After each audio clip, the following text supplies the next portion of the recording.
Okay, Channel 79, we're on the record. This is the Environmental Protection Commission regular meeting and public hearing agenda for Wednesday, April 3rd, 2019. First piece of old business is EPC 7/2019, Joshua Smith, 112 Raymond Street, proposing installation of a drainage system for a replacement house in an upland review area. This site is shown on Assessor's Map number 33 as lot number 16.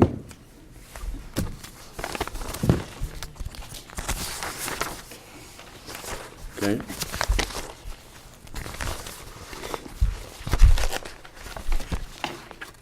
We have that, you must have changes. Going or anything? Nope. I had only one. And it's very simple numbering on page 3. Okay. Great. Michael, anything? No. Okay, given those changes, may I have a motion to approve the draft letter? Thank you, Susan. Thank you, Jim. All in favor? Aye. Very good. Next piece of new business was EPC 11, 2019, Donald and Kathy Allman, 55 Arrowhead Way, proposing a replacement house and related site disturbance in an upland review area. This site is shown on Assessor's Map number 69 as lot number 18. Okay, by the way, to the commission members, this is an interesting house because I'm going to be using the same foundation, which I think is a first for me.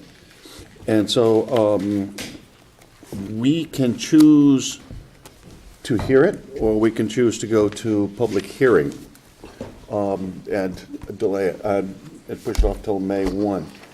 From a personal standpoint, I'll say let's go with it, and let's go with it until and if we reach a point where we feel the need for a public hearing, I'd like to we can like to get a sense of the commission if that's okay. So Good guidance with me. okay, are you okay with that? Yeah, I agree. Just quick semantical question. For this application, did the neighbors have to be notified? No, we wouldn't notify them unless there's a public hearing. That's, yeah, right. Well, the builder across the street is the guy who's doing the building. Yeah. Okay. Right? And so I was informed. Well, Yeah, but the other neighbors, one is the Dairy and Land Trust. And I don't know the other 2 or 3 neighbors that are there, but anyway, let's go and look at the disturbance, and then we can decide if there's a need for Okay, Mr. DeVesta. Special Engineer representing the applicant. This application will be going for the Planning and Zoning Commission as well as a public hearing, because we're in the for flood damage prevention. So we will have a public hearing with planning and zoning as well. So just bring that up to the point there. The lot is 1.1 acres. Here's the survey. This is the existing condition survey. It's on the board right now. It's the R1 zone. House was built in 1958 with some renovation work in 2005 based on the assessor's card. In 2008, we did a repair septic system. Currently, there was a septic system before 2008 in the lower lying area in front of the house. I have as-built here to show you.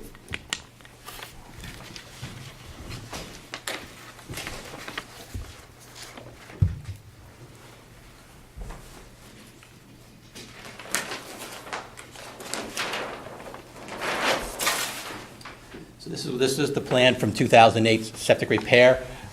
Before 2008, there's a septic system located in the flat area, the portion of the property in front of the house there. That system was failing, and then we put the septic system located up north of the existing house on the hillside there. And as the last 10 years, it's been functioning, and it actually overflows. It pumps up, overflows back down into the lower fields down in here. I haven't heard any problems since 2008 on it.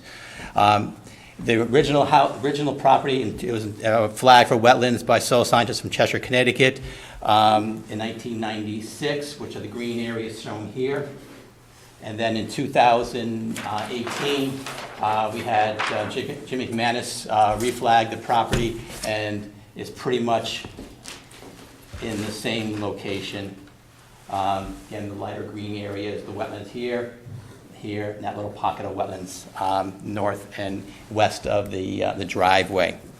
The house is located in the 1% chance flood zone, which is this red line here. So anything below to that to the south is in the 100-year flood elevation there. So that's one reason why this house is we're actually raising the house and raising the house. So raising it, knocking it down, and then raising it up to meet the flood criteria of being at least 1 foot above the 100-year flood elevation, which is 14. And as you said, Eric, the house will be placed on the same foundation and then just raised up. The only thing we're really going to be changing is currently the garage is located right in here. What we're going to be doing with that garage, and the driveway is serving right through here to the garages. What we're doing there is that we are taking the garage and turning it 90 degrees, creating a courtyard, moving the driveway from the north part of the property down to the south property, moving away further from the wetlands itself, and providing a courtyard. What's happening now is water's coming down Arrowhead Way and coming into the driveway. By doing that, it eliminates that issue of the water from Arrowhead Way getting into the property itself. The health department has been submitted to the health department and reviewed and approved by the health department. So the septic system that we're proposing has been approved by the health department.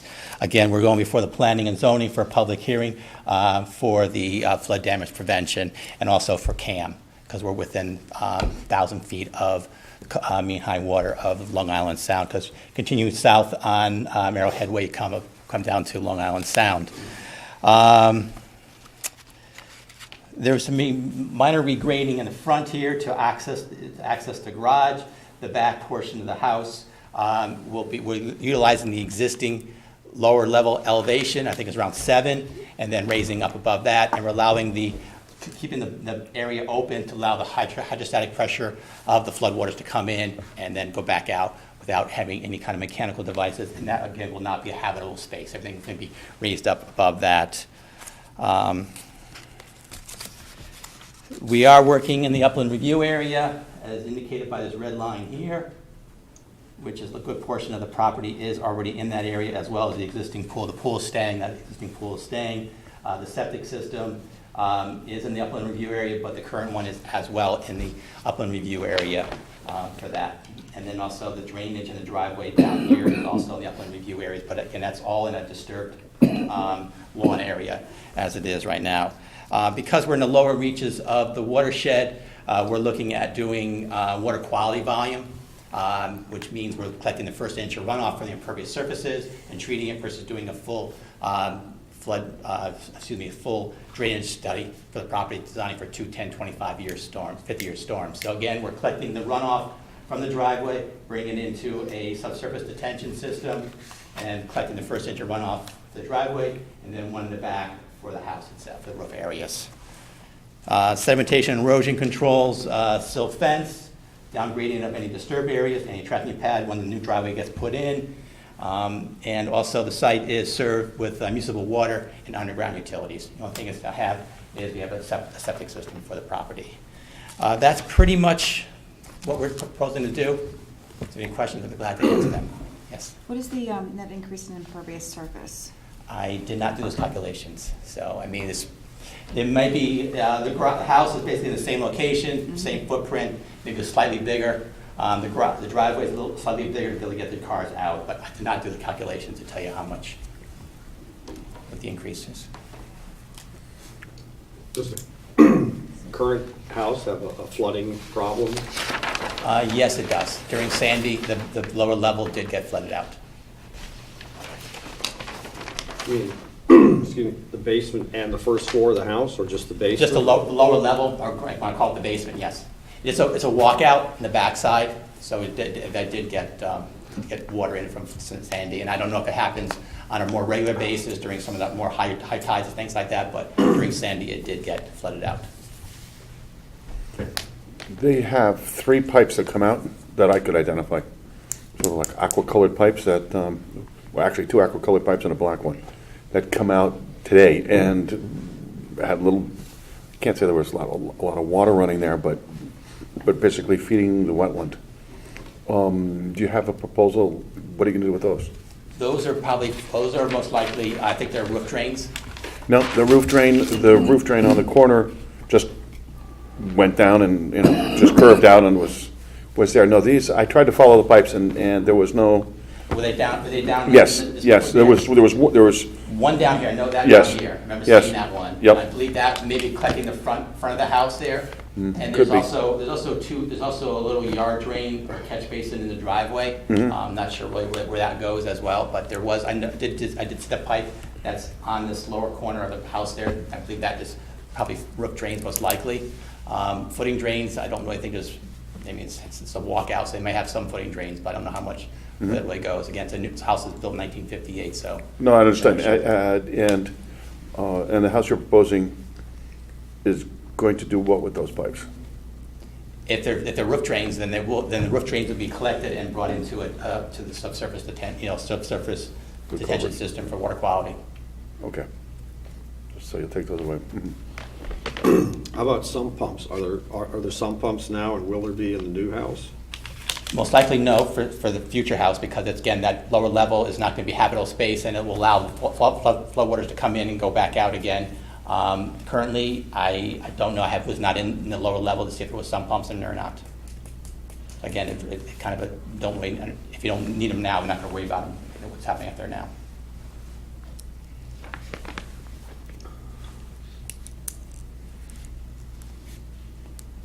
Jim? Any questions? None right now. I don't have any concerns. No? All right. I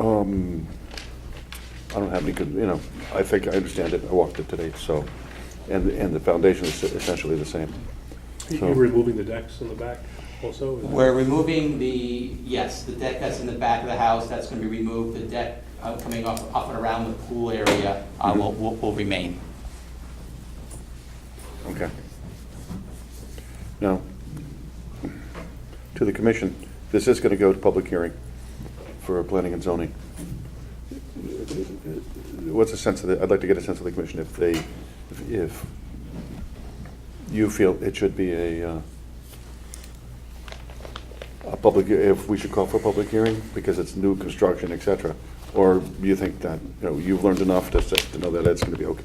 From our perspective, that the wetland is protected and that we can defer the rest to planning and zoning. Well, the last time we had that project was up on the corner of South Trail and Arrowhead. That was pretty controversial, so the neighbors turned out in force for that one, so I would think it'd be worth having a public hearing. Jim? I don't feel strongly one way or the other. I do know, as I think everyone, this is a very wet corridor through this whole Arrowhead Way pathway, all the way to the Sound. I was involved with the land trust when the property below the South Trail home was dedicated and preserved, and then just south of this home at 55 Arrowhead Way, of course, is the Tokenique Trail property that the DLT also manages. It's beautiful, but it's soaking wet, and we haven't had any rain in a week. So I'll go along with the consensus of the commission. I think the fact that planning and zoning is, according to Doug, sounds like that are going to insist on a public hearing at that level may suffice. Susan? As long as there will be a public hearing on this, I'm okay with that. Okay. Michael? Just to recap, I mean, generally we have a concern about discharge of sump pump, discharge of unknown drains, boundaries, setting up a buffer and a boundary to the wetland. Staff is watching the application. I think this is all typical what we look at, and those interests of the board are protected. I'm okay with that hearing. All right. Gunnar? I think, unless you want But Gunnar has a very valid point, is there's a high level of sensitivity in this area, so. well, I think that was because it was being built on a 30% grade. And that's a subdivision as well. And a subdivision as well, yeah. No, right. But I'm not saying, yeah. This house is just, if he could, he'd take, a knife, just lift up the house and put it down on the old foundation, so it's just a little, the circumstances aren't exactly equal. It's a So, 60-year-old house as well, 61-year-old house. So Yeah. they're looking for updating it to modernize it and make it more. yeah, so. I don't know. Well, I think we should just let it go to P and Z and let them do their, because I'm sure you'll have fun there, so. And the neighbors will have their chance to, will have their chance to speak up, which is the most important thing. Process in the building, so as long as there is a chance for them to speak, I'm okay. Yeah, I agree. And as well, as one property is land trust and one is the builder who's building the house, so, Yeah. as neighbors, so. Sure. Like a couple additional neighbors other than that. Okay. So, Rich, you got your, thank you, Yep. Doug. Thank you. Okay, next item of new business is EPC 14-2014, Deborah Ritchie, 16 Stony Brook Road South, proposing wetland enhancements and pool construction in an upland review area. This site is shown on Assessor's Map number 19 as lot number 20.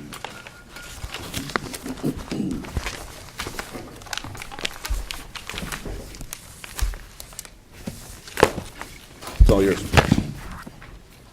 Hi, I'm Louis Fusco, landscape architect, representing the Ritchies, the clients. I have some photos here also. That was not in the package of the plan for submitted. Thank you. Thank you. You gave me some.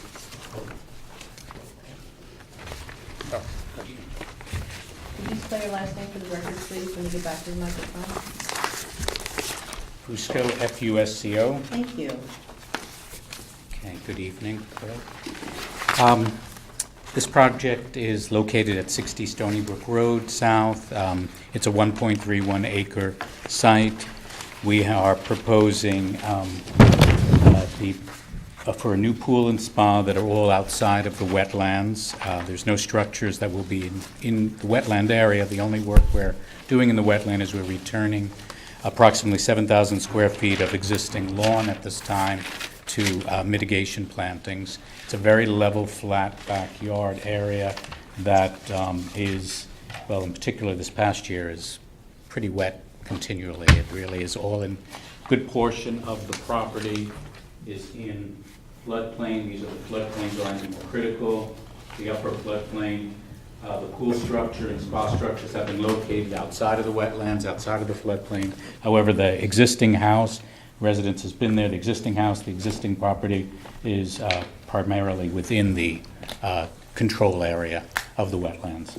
So we've kept everything outside of it. They have an existing patio in the rear of the house right now.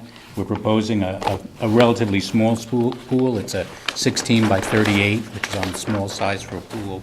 And we've kept it more contained within that area. And I think the positive input here on the property is we're having an opportunity to actually improve the condition of the wetland and create a more natural buffer of plantings that can filter any of the runoff that has been going through here.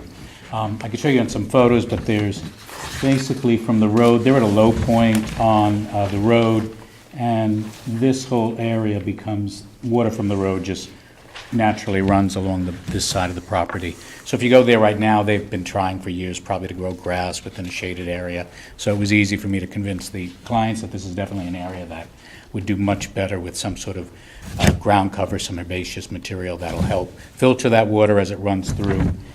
So this whole corridor will then be revegetated as well as a major portion from the rear. I have some photos of there, but I can show you this here. Here's the existing rear of the house. The pool would be located in this area here. Existing patios are tucked into this section. The front of the house, this is the area from the road where it all just runs in, and this whole area will be revegetated. This is that long side that is, some of it is some lawn, which we're going to be containing, will be directing, helping the channel to flow the water to the rear. This gives you a sense of what the rear of the property, which are photos in that packet as well. There's an existing play structure which will be removed with this project also, and that area will be become a vegetated area as well. And most of the lawn in this area is reverting. If you go out there, even where it's green, you're sinking 4 or 5 inches. It's pretty soggy. You can see this is the area in the back corner of the property as well that will benefit from a change. So we feel it's actually a positive project for the area, and I think it's being responsible approach to the vegetating the areas. Any questions or? I think you said, Mr. Fusco, that the pool construction spa that is proposed is not in the wetlands at all? Not in the wetlands at all. Thank you. And it's a small point, but did you say the proposed pool was 16 by 38? I'm sorry, it's 16 by 28. 28. I'm sorry, my mistake, yes. Thank you. It's a little larger than a plunge pool. They weren't, they understood that they had a restricted envelope back there to play with. Thank you. How many feet is the pool from the closest point to the wetlands? It gets pretty close. It falls in that triangle. It's about 2 or 3 feet away from the wetlands and that. The patio. Actually, the patio does. The pool at its closest, it's running about 20 feet here, about 7 or 8 feet in this direction and in this direction here.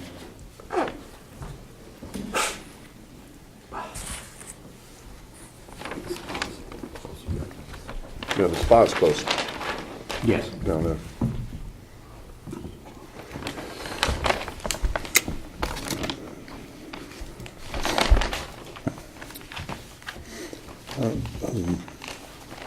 Gunnar, you have any comments?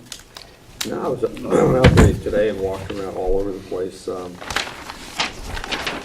like it'd be a net improvement to the property from what I saw, what the homeowner described. Yep.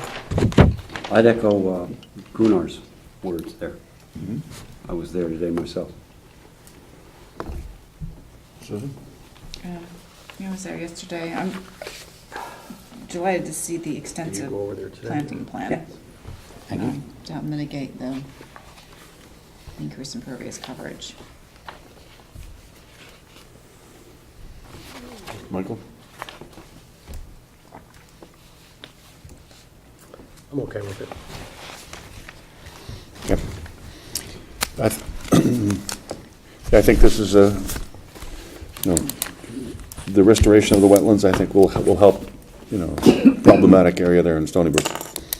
So, I'm basically okay with this. So, the planting plan should be reviewed with Rich, and, Rich, make sure that you get, The engineering also, I can review with Darren.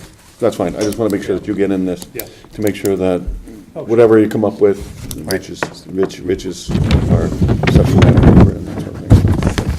So he can take a look. Can I tell you write that up? Sure. Okay.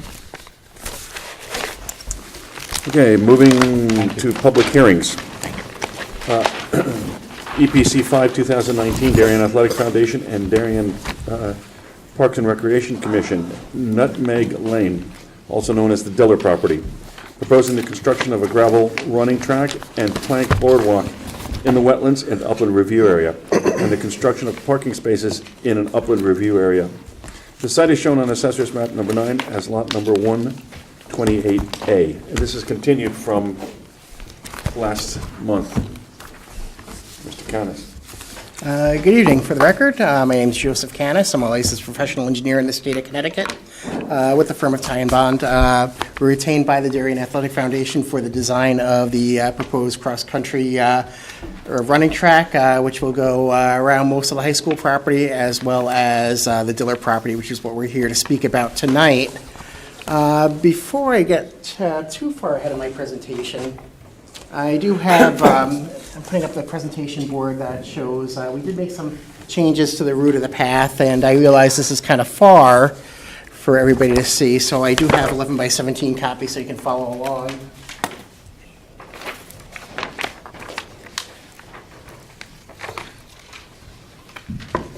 Thank you.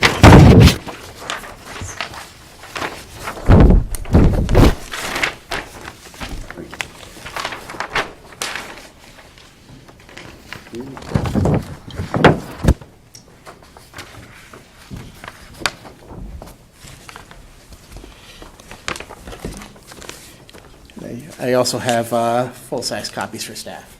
Oh, great, thank you. Okay, sure. Okay, so since the last meeting, we did flag the location of the proposed path, and we walked with town staff and 3 members of the commission on March 26th. And based on that site walk and our field evaluations, it did make sense to shift that path in 2 locations. The first is in the southwest corner of the property. And what you see on this map here, again, just to orient the commission again, is Nutmeg Lane's here at the top. North is to the top of the sheet. The pale green is the flagged wetland area. The tan color is the currently proposed route of the path. The Dillard property boundary, which is 5 acres exactly, is highlighted in the dark red line. And the formerly proposed route is shown here in pink. So what we did was in the southwest corner, we did shift that over to higher, drier ground and actually move that outside the wetland area. And I'll talk a little bit about that later in my presentation. Also for the boardwalk on the northeast corner of the site, it was very wet in this area here. We were initially planning to come out, so we did push it all the way to the east as far as we could against the property line. So those are the changes. In addition, there are 2 intermittent water courses here that we decided it made sense to culvert those. So what we're looking at for a proposed culvert is an 18-inch high-density polyethylene pipe. And I apologize, this is not in your 11 by 17 handout, but essentially what it is, that culvert gets sunk halfway down, just so it's anchored in place, and then we put the crushed stone on top of it here, about 6 to 9 inches. So we ramp up, get over the culvert, and then ramp back down. And then the sides of it are, this is a plan view over here, are supported by boulders. So again, the whole thing, is about 18 inches high. So it ramps up and comes back down. And the reason why we chose an 18-inch culvert is, first of all, to meet the Corps of Engineers crossing criteria, which is 1.2 times the span of the water course, and also to provide the openness area, so to allow light to shine through. So those are the 2 criteria that we had to meet for that. Also, with the adjustment of the path, we are 60 feet shorter, which isn't really going to affect the overall intent of the cross-country running course. In terms of impact areas, as you can see here, formerly we were going through a longer area of wetland. Down here, we've shortened that. So as a result, our direct impact to wetlands has decreased by 810 square feet to 2,763 square feet. At the same time, because we shifted from wetlands into the upland review area, our upland review area impacts have increased from 475 square feet to 4,415 square feet. We also prepared an invasive species control plan, which we sent to staff on April 2nd, I believe. And Raina Volosky from our office is here to speak about that tonight as well. So before I ask her to get up, does the commission have any questions for me? Where's that culvert going to be? Okay. There on the sidewalk, there were 2 areas where water was flowing, the intermittent water courses. That's where those 2 culverts will be. Okay. And that water that's flowing, to Mr. Edelstein's question, is flowing east to west? That water is flowing from west-east.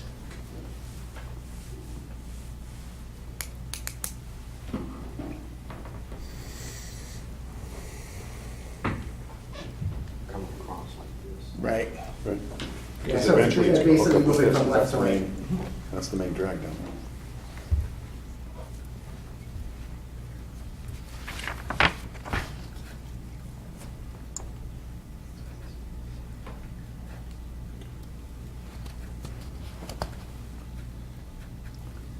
On the western, where's the high school? Yeah, here's the high school. High school over there.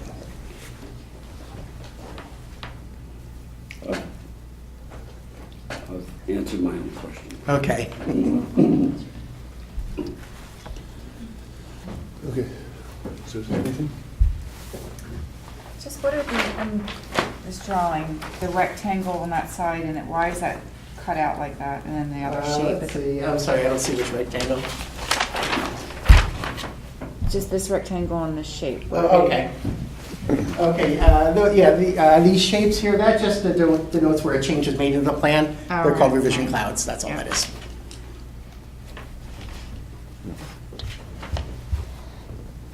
I'm good. I have no Michael? questions. No question? Okay, with that, I'll turn it over to Raina. Thank you.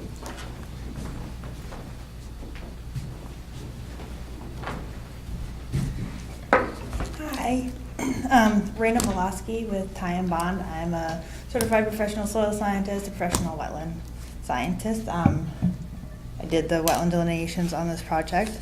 I've also created an invasive species management plan for the mitigation portion of this project. While out there, there were several invasive species identified. Invasive species are, for Connecticut, are listed through the Connecticut Invasive Plant Working Group, so it's SIPWIG. You can find those on their website.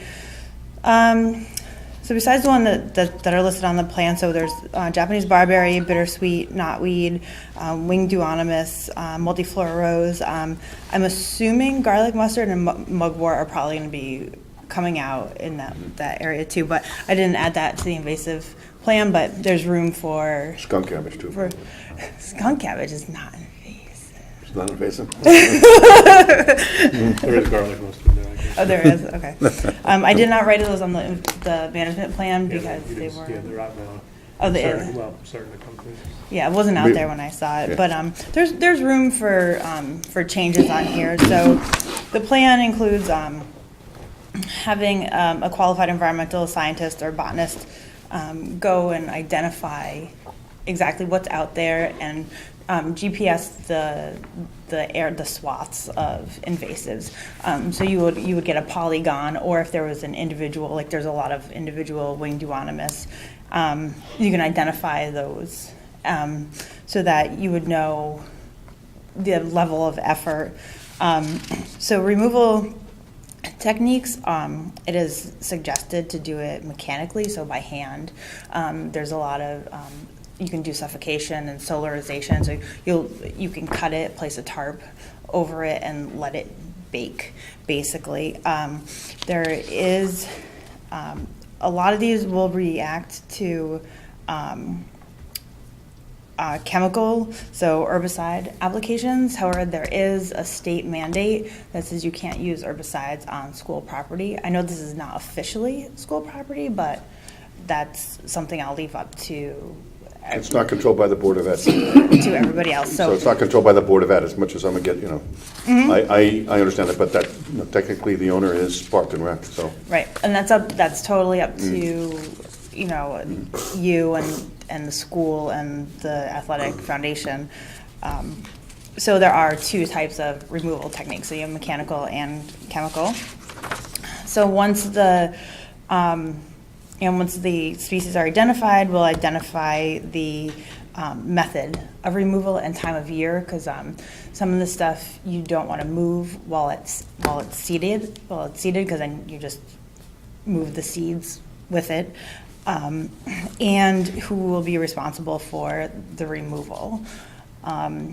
This would be a great senior project or a great scout project or like community project if you want some free volunteer labor for that. And Yeah, and then we also have a planting plan. So it depends on where the species are removed from, will depend on what species would be planted back. But there's some shrubbery and herbaceous cover suggested in the mitigation plan. And again, that can be adjusted at that time. Invasive removal does take years because it likes to grow back, and it's invasive for a reason because it's pretty hardy and aggressive. So this might, it's a long-term project. So usually it's about 5 years of just going in and making sure everything's cut again. Make sure you get all the seedlings up and out. So that's kind of it. Is there any questions? Which method of removal is more effective, the mechanical or the herbicide stuff? Herbicides. However, I mean, personally, I prefer mechanical. That's just my personal preference. But sometimes this stuff is very sticky, so you want to get in there and get it out. And of course, the herbicide application would be done by a licensed professional. It would depend on the species too. I mean, some you can just paint the stems. You don't have to broadcast spray Roundup or rodeo. You can just paint literally each stem that after you cut something down. So you can do that also. And then the others you would remove mechanically.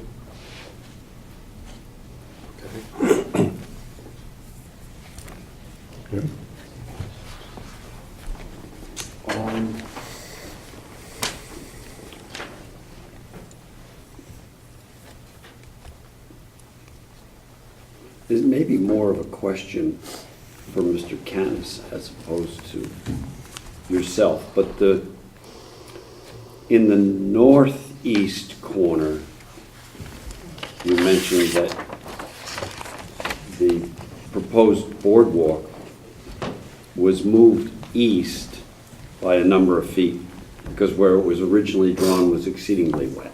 Yes. Is it really much less wet, whatever is that? I don't know what here's a scale. Is that 20 feet, maybe? It's about, again, Joe Canis for the record, it's probably about, I would say, 50 feet to the east. So we've moved it, and if you remember from when you were out there, the grade there does rise once you get to a certain point, towards the high school property. So that's where we're basically putting it right on the highest point that we can along that eastern property line. Okay. Good answer, thank you. I believe it's proposed to be on the berm for the water course. So the water course had been channelized previously, and you can see the mound of the berm. So I believe, is that right? Yes, general area. Yeah. And that's shown on here, isn't it? Isn't that the,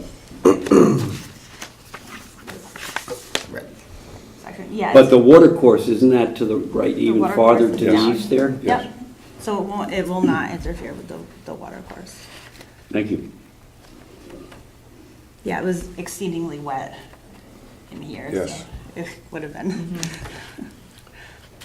hard to get. Yes, I know you're right, I parked right there and You stepped in it, yeah. It was pretty wet.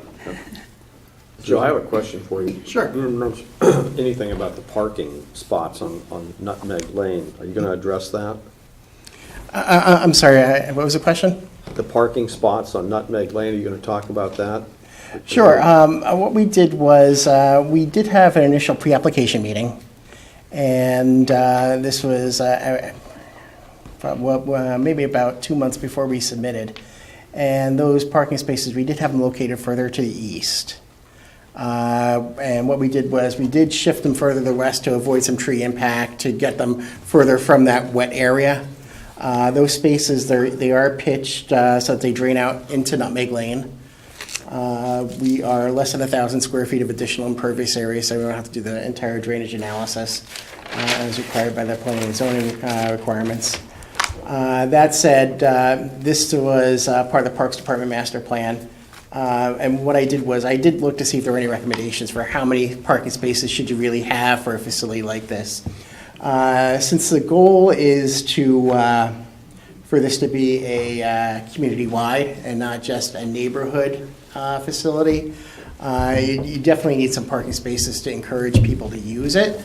That said, the absolute minimum would be 2 spaces.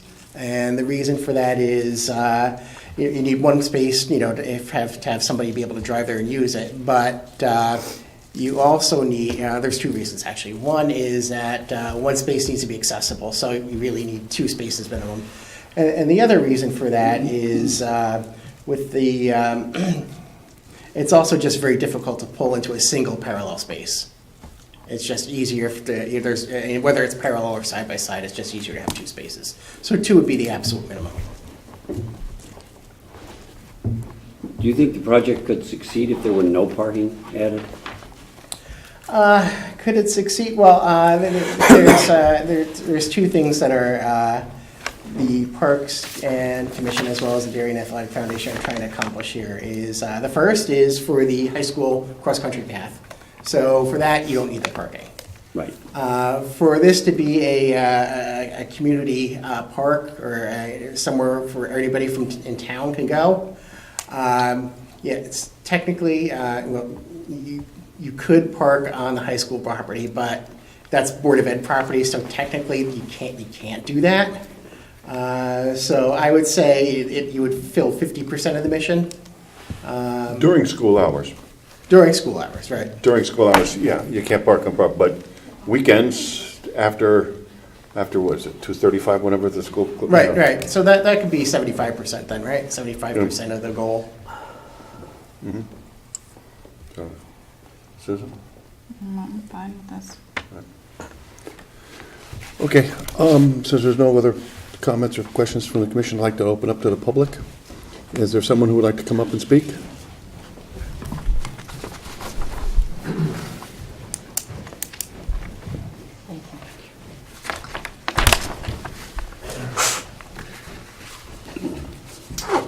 I'm Robert Service, and I live at 67 Highland Lane, bordering the lower portion of, that's the southwest corner of the property.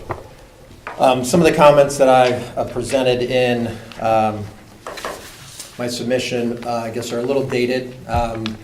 We went to the EPC yesterday and you'll see in some of the pictures that we have in there, to try and get a sense of scale, because we felt that where the path was put was incorrect, and we were able to verify that it was put in incorrectly. So the markings that were put in, and you'll see in the packet, were put at anywhere from 21 to 23 feet off our back property line.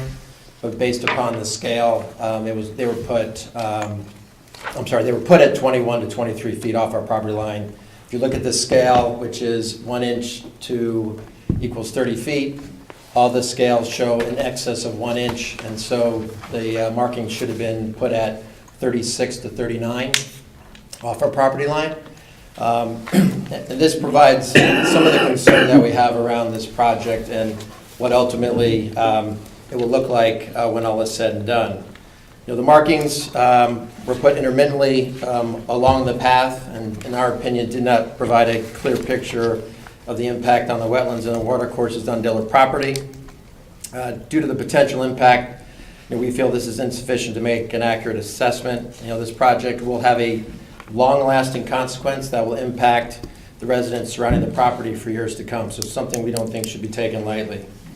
Obviously, with the change here, one of our concerns was, and was obviously realized, was that this part of the path was going straight through the standing water in the wetlands, which we had talked about at the meeting last month. As we look through, and you can see in the pictures, again, the path was incorrectly marked. The outer edge, again, this is a 5-foot trail, so the outer edge should have been between 36 and 39 feet off our property. In our opinion, the Dairy and Athletics Foundation did not take our request seriously as far as marking the path and did not take our request seriously for the surrounding residents and the EPC. Ultimately, you were walking on a path that was incorrectly marked, so in our opinion, not able to really assess what that true effect was going to be, not only on the wetlands. If you look on some of the pictures, you can see trees right in the middle of where we marked with two posts, trees that are going to be taken out, which according to some of the comments made at the prior meeting, there was going to be minimal effect on trees being taken out. The proposed plan with the paths adjacent to the pooling areas where the water is could potentially cause additional issues as the paths flood with the peak rain and snow periods and wash the crushed stone into the pooling area, reducing the depths of the pool and thus causing additional flooding in the paths surrounding surrounding properties. We are concerned, without monitoring of the project, that decisions on the actual route will be made on an ad hoc basis and could have significant impact on the protected wetlands, watercourses, and environment on the Diller property. The fact that they can't correctly mark the trail based upon their own proposed plans. Now, I was able to go with a ruler, which you see there in the pictures, and a measuring tape in about an hour and mark the correct areas. Again, they were off by anywhere from 15 to 20 feet, which is a major concern of ours. This is not a project that should be given any degree of creative license. The Diller property is an important part of the ability for the town to manage the flow of water with its active wetlands and watercourses. The water from the high school has continued to affect properties on Nutmeg as well as the lower portion of Holly Lane, as you heard last month. The western edge of the Diller property has continued to be wetter and wetter over the years. This may be due to the new construction in parts of town that continue to affect the surface area available for water to dissipate locally and now runs off into the Diller property. Again, not a decision to be taken lightly. We ask that the EPC require the Darien Athletic Foundation to provide a more accurate and detailed marking of the proposed trail so an appropriate assessment can be made as to the impact on the property, on the protected wetlands, watercourses, and the upland review area of Diller property. Also, based upon some of the comments, would have significant concerns about using herbicides on the property. This is a property where you have turtles, you have frogs, you have deer, 3 that I saw the other day walking through the property right behind our property. And so using herbicides where animals are potentially drinking the water seems to me an insufficient, or an inappropriate way, I should say, to take care of the weeds within the property to try and clear the path. So to give you some scale, and I will say, as we were looking through this and trying to mark the path, the trees are pretty well marked as far as using that as the guidepost, as far as when I was looking at the pictures, or taking the pictures, trying to determine scale of where each of the markings were. And again, they were anywhere from 21 to 23 feet, which is in this first tree line here, when they should have been behind the second tree line, which is where the path shows here certainly, and where it was on the prior plan.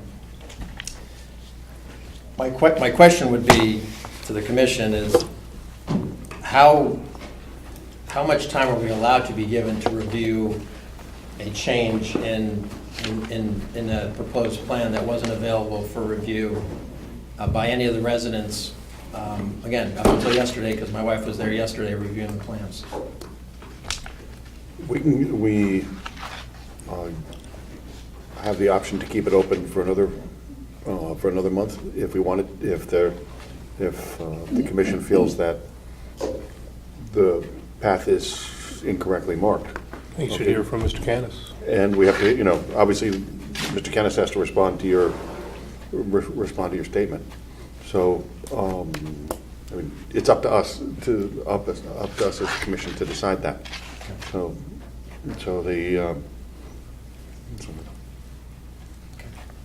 Any questions on what I've presented in the pictures? Any thoughts?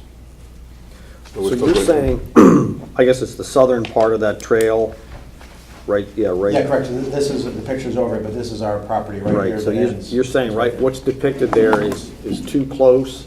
Now, what's depicted here is what's proposed Right. is, when I measured it, and you can see in the pictures, is anywhere from 36 to 39 feet should be this edge right here of the path. What they marked was anywhere from 21 to 23 feet, which is down here right below this first tree line right here. Right here. So they're off by anywhere from almost 15 to 20 feet.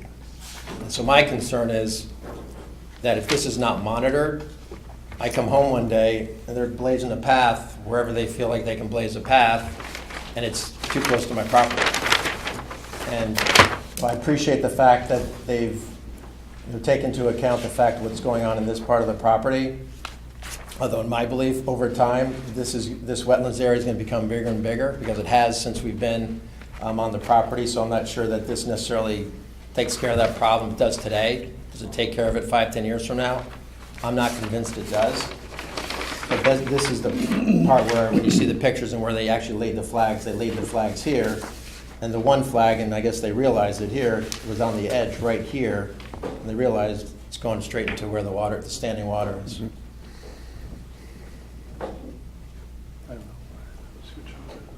Okay. Any other questions for Mr. Service? You wanna? Nope. No? Okay, thank you. Great, thank you. Next member of the public?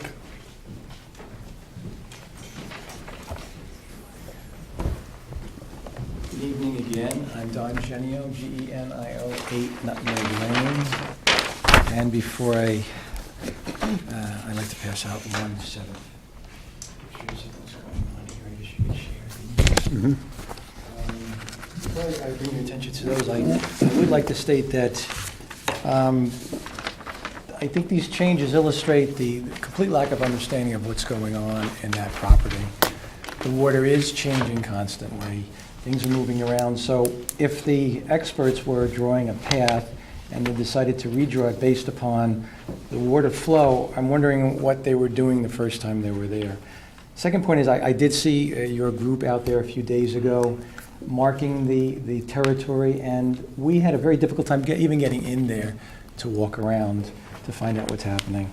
And the third issue that just popped up tonight, and we haven't had any chance to really evaluate that, is the use of herbicides. As our neighbor said, there are animals out there, turtles, rabbits, deer, our dog, people walking their dog, and sometimes they'll drink some water out of the wetlands.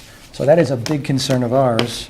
If you look at the photos that I submitted to you, the first photo, first page is a series of photos of a boulder that cropped up in our driveway a few months ago that was never there before. And we were made to understand that there's water flow. We're at 8 Nutmeg. Nutmeg Lane is At the top. on the top. So we are, and this is the school right here. Right. So we're right here. We're a lot of the water standing in the wetlands. Apparently, the water is coming under the ground, and But you have a stream that comes right down by your property Right. between the high school and your property. a stream on both sides of our property, which are larger in terms of water density, and they're coming closer to the house. What we were made to understand is that throughout the last few years, there has been water buildup under that boulder, and when it freezes, it pushes the boulder up. So it was at a point last year where it was high enough to take out the bottom of our car. So we started excavating. As you can see, the first picture on the left is the excavation, just to determine the size of the boulder. This boulder was 4 feet long by 3 feet wide by 2 feet deep and weighed approximately 1,200 pounds. The way we know how much it weighed is when it was broken apart, we weighed each piece and came up with a total of 1,200 pounds. Now, remember last month you were talking about them going in and moving boulders with wheelbarrows. I find it very possible to believe that they would be able to do that without heavy equipment. Bringing in heavy equipment is going to change the nature of the wetlands themselves. If you look at the last picture on that page, that is a week and a half after a major rainstorm, and the water is still surrounding that boulder. So there's a flow of water under the ground that is hard to believe how much water is there. The next page is the first series of photos is our backyard. And the outer lying area is where the brook is, and you can see about 20, 30 feet closer to our house is where the water is now, which shows the amount of water the increased amount of water that's flowing around the property. So we're again concerned that any changes that are going to be made, they will be right on top of the house. And the last series of photos on the bottom are the side of our house that directly faces the school. You can see the close proximity of our house to the school. And after the last expansion of the school, we have cars directly outside of our view on our porch. And we just received a letter about an application for the Planning and Zoning Commission. Two of them, one relates to this meeting, the other one relates to a rezoning and a regrading of the property between the school and ourselves for the use of a gravel path for them to run. I'm just wondering where it's going to be, because there's right after the parking lot, there's a major drop, a major slope, and then there's the brook. So are you going to plan on building up the property, or are you just going to put gravel on top of it? That constant pounding of athletes running is definitely going to have a negative impact to the brook and then to the water flowing. So with that being said, and with the change in the plan, I'm wondering how much thought has really been given to this, and how much of an impact, if you realize what's really happening. This is a changing environment, constantly changing. As I said, we saw you folks out there, a group out there walking it. No 2 days are alike in terms of where the water is, and I think this is an example of how things are changing. If you're building a path and then you find out weeks later that the path is underwater, what's going to happen? You mentioned no lights, and you talked about there should be enough ambient light to take care of the path. There are really no lights on our street, Nutmeg Lane, so there's really no ambient light. Are we talking about lights? Has Well, anybody mentioned about lights? Last week's There's lights. there is no proposal to put lights on this Okay, path. we just want to understand that there won't be in the future, because. Hey, you can predict the future, I can't. Okay. Okay, right. there is no proposal for lights. Okay. And there's, I don't know where you got that from, but there's, the lights are on the football field, there's Well, I it's think that, what it's that, and that's been adjudicated, so. I think the way I mentioned it was that you said there was no need for lights because there's ambient light in the area. And the reason I bring it up is there are no street lights on Nutmeg Lane. So unless it's a moonlit night or there are cars, there isn't much light there in that track. That's the only reason why. Yes, Okay. but there's sunlight. There's no running at night. And any use by the school would be during the day, Okay. during the daytime. Fair enough. What kids do there at night, okay, is We never know what is a kids do whole at night. separate topic. Okay? is a whole separate topic. So, Because I hope you have a better understanding of what's happening on the properties around. Let's go up to the north, you're north and you're upstream, right? The water is flowing. The water is flowing around our property downstream, turning around and flowing upstream. So we're not totally upstream. The water is coming in from this side. You can see the flow of water. It goes around the back of the property, and then it flows up this way. So it's flowing from the wetlands into our property on the south side of the property, turning around and flowing back up. And you can see the flow. And if you walk in the woods further on the school side, I really don't know who's maintaining the brook at that point, but there's a huge tree that's fallen in there that's blocking it. So the water is automatically redirecting, which is causing more flooding. So we Is do see that on your property? it's not on our property, it's a little bit behind, but it does affect, well, it's in the No, brook. because if there's a, Rich, if That would be the school, that would be Mike Lynch. Mike Lynch, I've never contact- contact them and say, hey, there's, your property, get it out.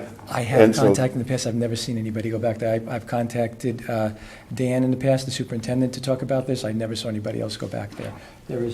I'll take your Yeah. point and I'll take Yeah. that name, but it is flowing from the wetlands to our property from the south, turning around and coming back Mm-hmm. that way. Now, I don't know if you have information about what's proposed for the rezoning of the property adjacent to us and the school where they're going to be running, but again, I'm very concerned about the pitch of that property. Is it going to be close to their parking lot when they have to make the run around the school? Is it going to be closer to the brook? That is a very steep incline. What is the plan? People have been running that for, No. I'm gonna tell you what Darien High School class I was. But I can tell you, I ran it when I was on the Darien High School cross-country team, running around there. Yes, And I- running around what is now tennis courts, et cetera. It was a baseball field back then. It was You were- actually tennis courts and a baseball field. And so, You were running that as- was, can tell from my gray hair, that was a long time ago. And So- a so- long time ago, when the school wasn't expanded as much as Yeah, it is to us. fair. So I understand, I can imagine that you were running where the parking lot is right now. There's very little space between the parking lot and the brook, and that's what the proposal is for It that was, path. it was right along the edge of the woods. There's a separate application. Yes, we'll for talk the school about- property. That is in. And that's what you got public- noticed for. public record. Right, Yeah. right. The last item for us is, my neighbor at 6 Nutfield Lane was not able to be with us today because he's traveling and the plane was Nutmeg. late. 6 Nutmeg? 6 Nutmeg Lane, Dean Hatfield. Oh, yeah. All right, Okay, he yeah, has comments that I'll read out loud to you, and then I'll hand you a copy. He's out of town, and his plane was delayed, so he has several comments, and I'll just read them aloud to you. In regards to public parking, we are most concerned about the proposed parking on Nutmeg Lane. We live across the area that is targeted for public parking. This is not a wide street to accommodate parking spaces and a sidewalk. The rest of the street and the area proposed for parking will add more traffic to an already dangerous situation due to the traffic from students and school buses. The curve in the street creates a blind spot for vehicles heading towards the high school from Hollow Tree Ridge Road. So during the winter, this unforeseen turn becomes very slippery and unforgiving for quick corrections due to traffic. Over the last 18 years we have lived at 6 Nutmeg. We have had several car accidents in the area proposed for the public parking. Therefore, adding another obstacle to avoid, such as parked cars leaving the parking area and cars attempting to parallel park, will just expand the already very hazardous area on the street. In addition, you can rest assured that the high school juniors will be parking in these places, not the general public. Suggesting that new parking area will be monitored by the police would be a waste of the public resources. The high school already has plenty of parking, so the argument that additional parking is needed while school is in session is not true because of this walking or running track consisting of 1/3 of a mile is not enough of a track to be a focal point or a destination site to park. In addition, most of the school year is during the winter months when the Diller property is filled with snow and knee-high water. We suggest as an alternative option that the public park in the church parking lot on High School Lane while church is in session. His next point is about maintenance. The neighbors have always maintained the sidewalk on Nutmeg. Before major storms, we have cleaned the storm drains, cleared the leaves from clogging the drains, and removing the fallen trees, not the city. We have also cleaned the trash from the students as a result of the growing car traffic. We see this responsibility becoming more and more burdensome with this project. We heard that the City of Darien Athletic Foundation and other affiliates will take the responsibility, but over the last 18 years as we have lived at this location, we have not seen any commitment or assistance with this annual maintenance. We do not agree that we should call the city for help. Why should we be responsible for requesting an everyday commitment to keep our environment clean and safe? If it's your responsibility, you should visit the neighborhood every day, not when it's convenient to spontaneously clean the trash and clear the water-damaged area. Regarding drainage, every year the water drainage has risen within the Diller property and surrounding areas. The water flow between Nutmeg 6 and 8, our property, has risen to waist height. The water levels in the Diller property have significant amounts of water 9 months of the year. Any sort of excavation, no matter how light, will create additional pressure on the proper flow to lowland areas. On March 7th, 2019, it was reported that the land research excavation analysis was completed in the year 2000. That was before the new high school and numerous other construction projects have been completed. Most important, the analysis was completed before all the new artificial turf sports fields had been added. All of these projects have affected the drainage of water. Much of it is being diverted directly to Nutmeg Lane, Holly Lane, and the Diller property. A new evaluation of the drainage and water runoff needs to be assessed. And the last point is general. We are concerned that this new construction of the Diller property will create tremendous disruption to the property that is providing a vital water reservoir area absorbing the drainage for the high school and Holly Lane, Nutmeg Lane, and all the higher elevation areas like Weeburn and Hollow Tree Ridge Road. It is essential that the proposed plans be based on current water patterns and accurately evaluate the water flow of the new proposed track and park design.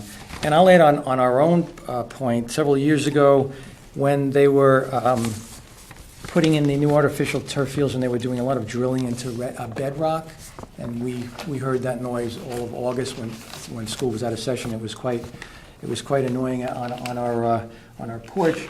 We started to see a buildup of water in our backyard after they increased the amount of artificial turf fields and the concrete that's under. So I have no doubt that even affected the flow of water in this area. All right, so I'll hand this along over to you from Dean Hatfield.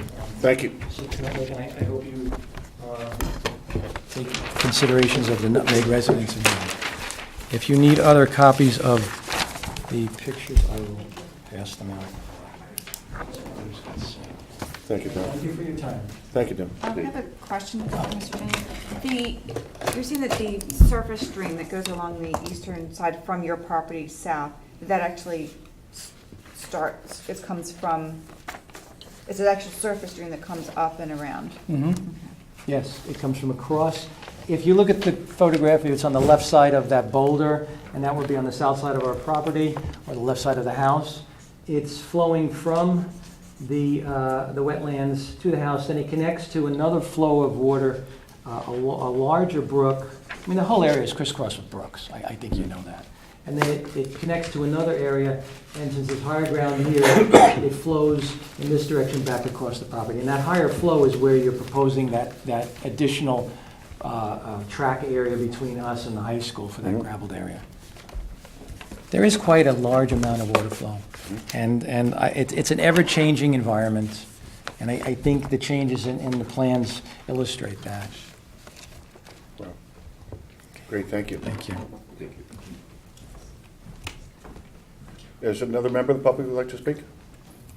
Of course. You're a member of the public. Hi, my name is Jennifer Montanaro. I am a member of the Darien Athletic Foundation. Thank you for allowing me to come up here right now. I haven't been here, I haven't been privy to the entire conversation this evening. I've been driving down from conference up north, but I've been kept abreast of what's been going on from my other members that have been watching this on television. And I want to thank you for the opportunity, but there are a couple of things that I think we seem to keep getting a little bit derailed with. The Darien Athletic Foundation has done 7 projects at the high school over the past 5 years. And I think, without a doubt, we've seen all these projects from the design right through completion. They've all been done by Joe Canis with Ty and Bond. He's been meticulous in his research and made adjustments when needed to be made by suggestions of the commissions, both planning and zoning and EPC. I think, it's a credit to Joe and his fortitude to making sure that what he does is accurate. So when we hear things as if, the turf may have created more runoff of water or opportunities for water in people's homes because of the concrete, that's simply not the case, because there is no concrete underneath any of the turf. We know that. Joe has done a fantastic job on all of his projects. There have been little complaints, if any, once the projects are complete. And I question why we are not, why we're questioning the experts. I mean, he's certified. He's been doing this for a long time. He's got credibility. I just don't understand why there's so much question as to whether or not he's done his job and doing it accurately. We've learned that this running path, which has been around the perimeter of the school for longer than any of us have been around here, we've walked it for probably the past 4 years. We've kind of done this whole loop. There have been adjustments made because, weather changes, climate changes, et cetera. But, I mean, he is the expert, so I don't understand necessarily why we're questioning his judgment. I mean, that's really all. So I just, I'd like to understand more what the neighbors have an issue with. I mean, I'm trying to get an update, from my members of my Darien Athletic Foundation, and to see what it is why this can't be going forward. I mean, it's a running path. If you've ever seen a track meet, you don't even know that there are kids running. It's so quiet. And it doesn't do anything really to the environment. And, and all of the issues with planning and zoning will come forward with how often that the meets will happen. Talking about parking and rules and regulations, all of that is planning and zoning. So we do have that public hearing coming. The neighbors have been notified, and we welcome the opportunity to discuss that when the time is right. In terms of the parking, and that's also planning and zoning, I would think, because, we can't control where people park, but it's like this keeps coming up in the EPC, and I just don't know that it's supposed to be during this meeting. Yes, it is, because it's in the upland review area. Okay, but And how it's so monitored? whether the police come or don't come, that's not my jurisdiction. Right. My jurisdiction is to protect the wetland. Yes. And as a result, we know that land adjacent to the wetland affects the wetland. So therefore, the commission has jurisdiction in what's termed the upland review area. That's why it's a consideration here. Whether it should be 2 parking spaces, 5, 10, or 20, or none, okay, and whether the police come or other parts of town government. But whether it affects the wetland, that is our jurisdiction. Is that fair, Rich? Yeah, that's correct. Right, anything you judge on that, There hasn't been any evidence presented that will impact the wetland. So the issues regarding who parks there and so on, that is P&Z. That is P&Z, yeah. How it's enforced, that's P&Z. I mean, I guess what I really want to stress is that, and any of the projects that the Darien Athletic Foundation has done at the high school, we have always been open to anybody, any neighbor, anybody that had questions about it. We welcome the dialogue. That's how the project sort of developed. It may have started as a single field, but what we've been able to accomplish in the last 6 years changed due to the conversations we had with the neighbors, their concerns. So we do welcome that, and it's just a shame that it has to go to a public hearing in order for this dialogue to come out, because this has been in discussions with the Board of Education probably for the past 3.5 to 4 years. So,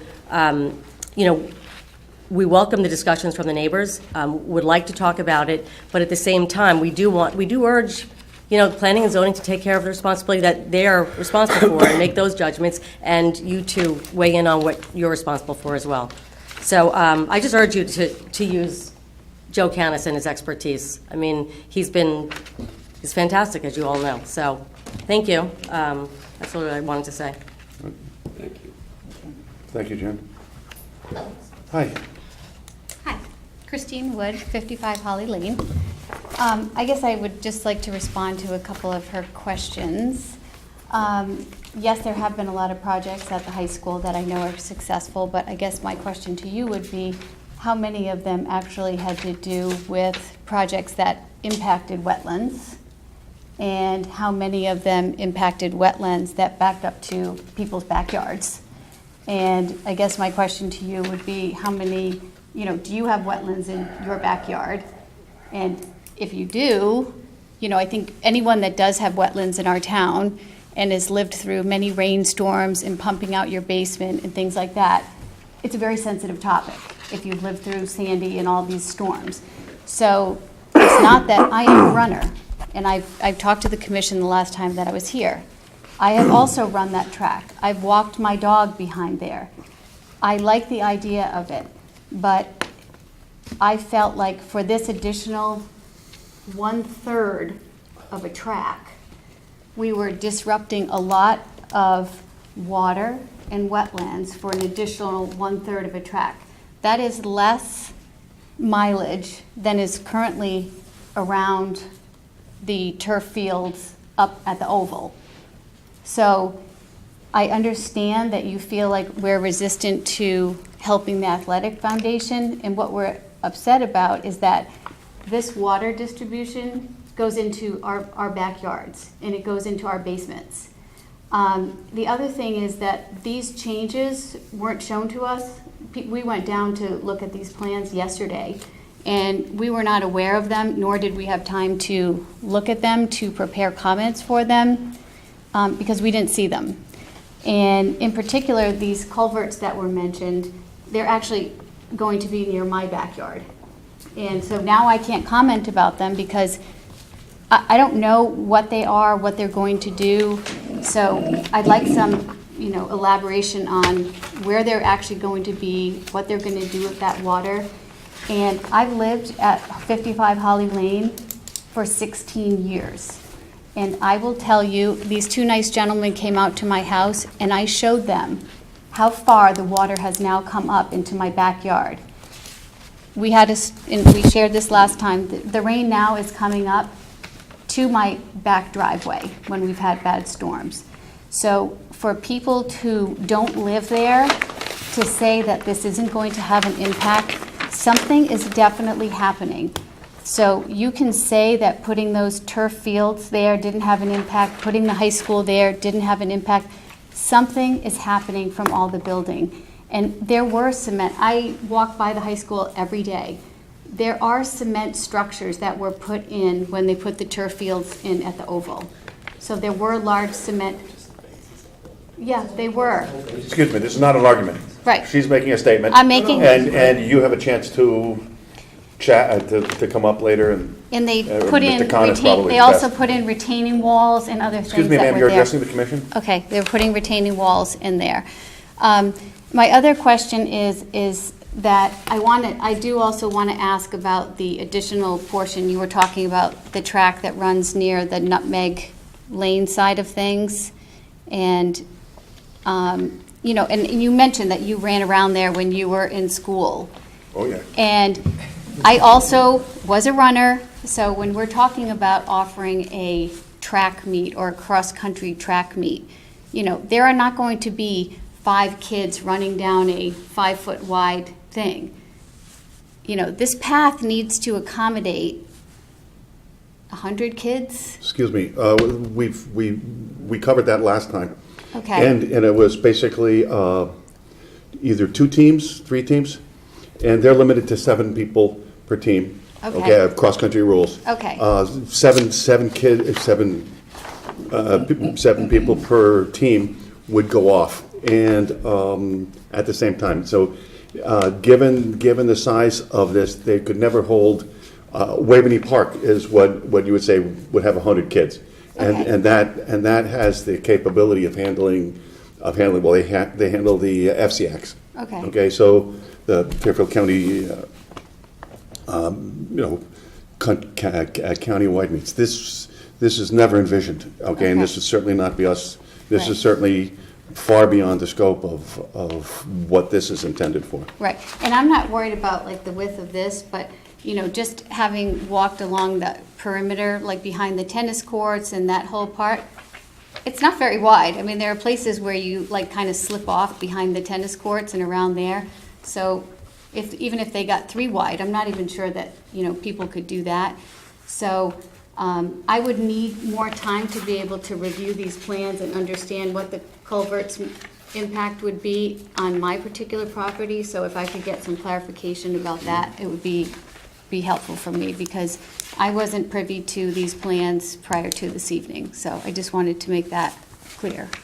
So, thank you. Mr. Chairman, I think Ty and Bond can answer the question, or maybe we can. I believe there's some confusion about the location of the culverts to where this neighbor lives. I believe she said in her statement that she believed the culverts were close to her backyard.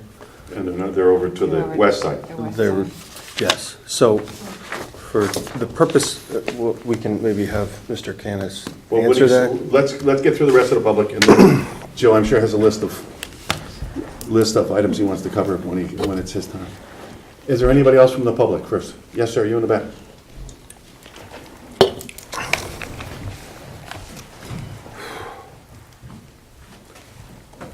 Good evening. Mark Adeletta, 69 Holly Lane. Please spell your last name, please.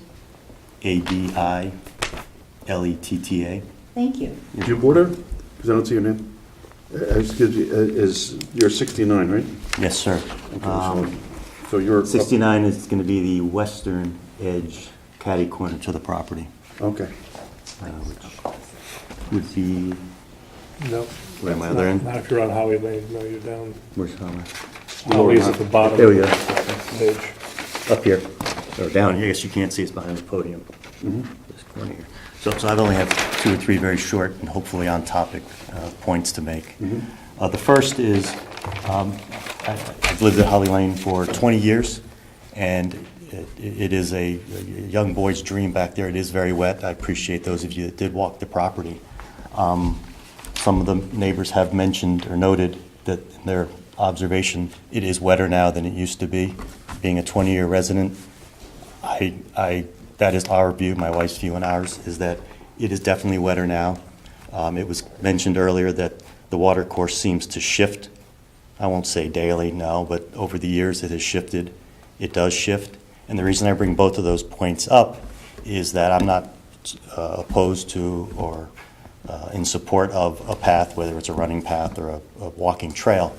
I am here to request that the committee continue their diligence in that I believe that anything that gets put in there, a path that's proposed or otherwise, as the project is pursued and the path is put in place, I expect that there will be obstacles, challenges. A culvert is now proposed that wasn't proposed before. As that water course and the standing water over time changes, there will have to be changes made, and that's what we fear is what liberties or what adjustments will be made on the fly in putting in this path initially, and then what down the road will have to be done as the water courses shift, as the standing water increases further, as it's done in the past. It's really that simple. I'm not aware of what mechanisms are in place to adjust those changes on the fly at inception and down the road. Thank you very much. Thank you. Thanks.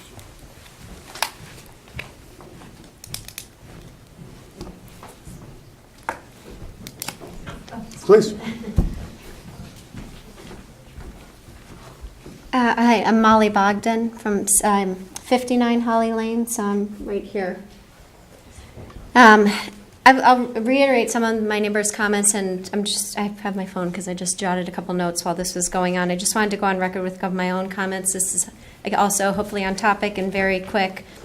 As I mentioned to you all last month, I'm not necessarily against this plan if it's done the right way, but I do have concerns about this. I wasn't as diligent as the services in measuring, but I'm now feeling that I need to go back and really measure how far this is. This is all on the back of my property line. I'm concerned about, the accuracy of it.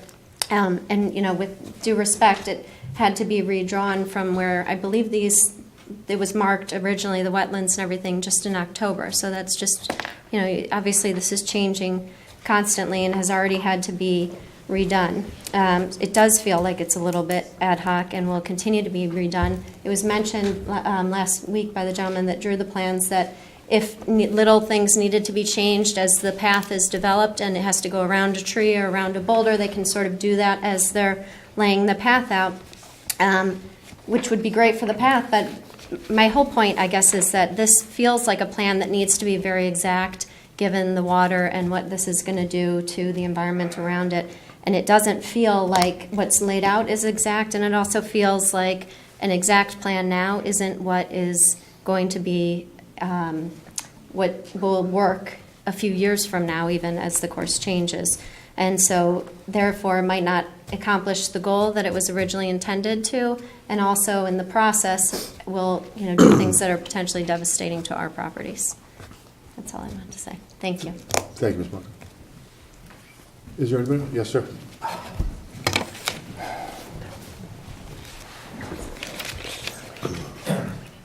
Robert Service, 67 Holly Lane. I'm not sure the procedure here, but I just wanted to make sure I would have a potential to make another comment once the expert has an opportunity to go through how he's marked the property, and obviously we disagree of how it was done. We're going to sit here until we're talked out. Okay. Okay. Anybody else first, before Mr. Connors gets up? Is there anybody else? No.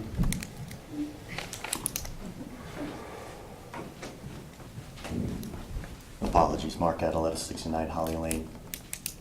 What is a culvert? Is a culvert a closed 18-inch pipe, or is a culvert a half?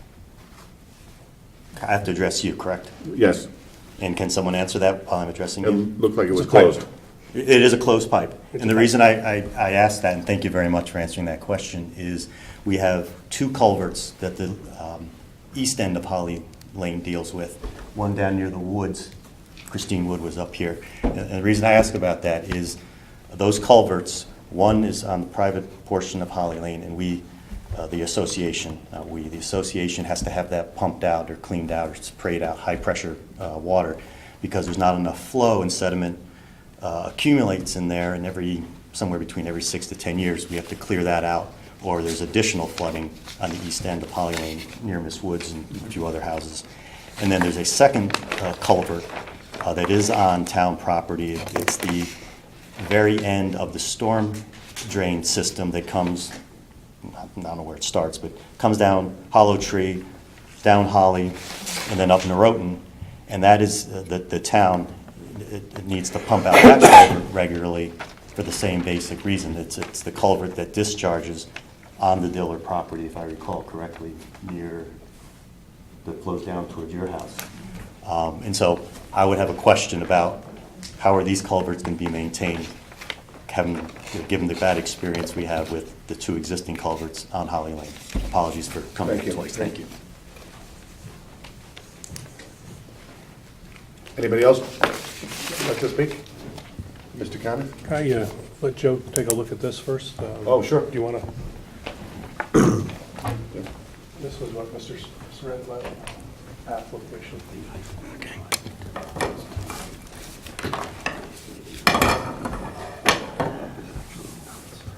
Can I see the packet with the ruler on it? The photo? That's in that packet, okay.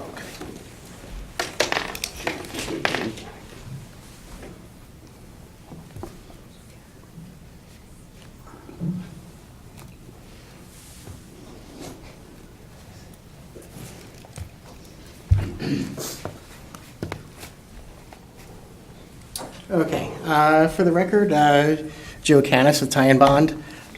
Just to address the comments in no particular order. I know there have been a number of comments made. It looks like the area is getting wetter, and it is. And the reason for that is over time, precipitation in Connecticut has increased over the years. In 1994, for example, for a 100-year storm, we were using 7.4 inches as the storm depth. Now in 2019, we're using 9.2, just to show you how much things have changed. So it is getting wetter. The other piece of that, there could be times where this path is underwater. Obviously, it won't be able to be used. But it's not unusual for passive recreation facilities to be flooded.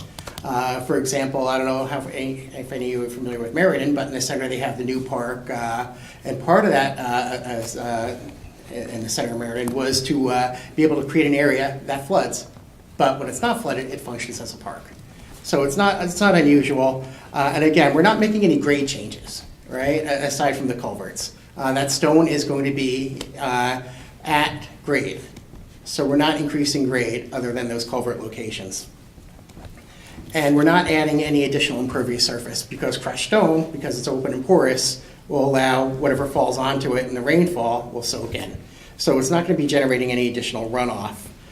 In terms of the layout of the path, if you remember when we were here, I don't remember the exact date, it was mid-March, I think, but we had discussed talking about laying out the path, and I had initially suggested a surveyor, and we backed off of that just because of the nature of this. This isn't the Farmington rail trail. This isn't, we're not building a new roadway for a subdivision. This is a recreational path where we do have the flexibility to move things if needed. So it was decided that we could just do it by an approximate methods. We had a GPS unit which had about 2 to 3 foot accuracy on it. So I did scale off the plans here. And it looks like the path, it varies, it's not parallel to the property line, but I measured here 26, 27 feet, where it comes closest to the property line.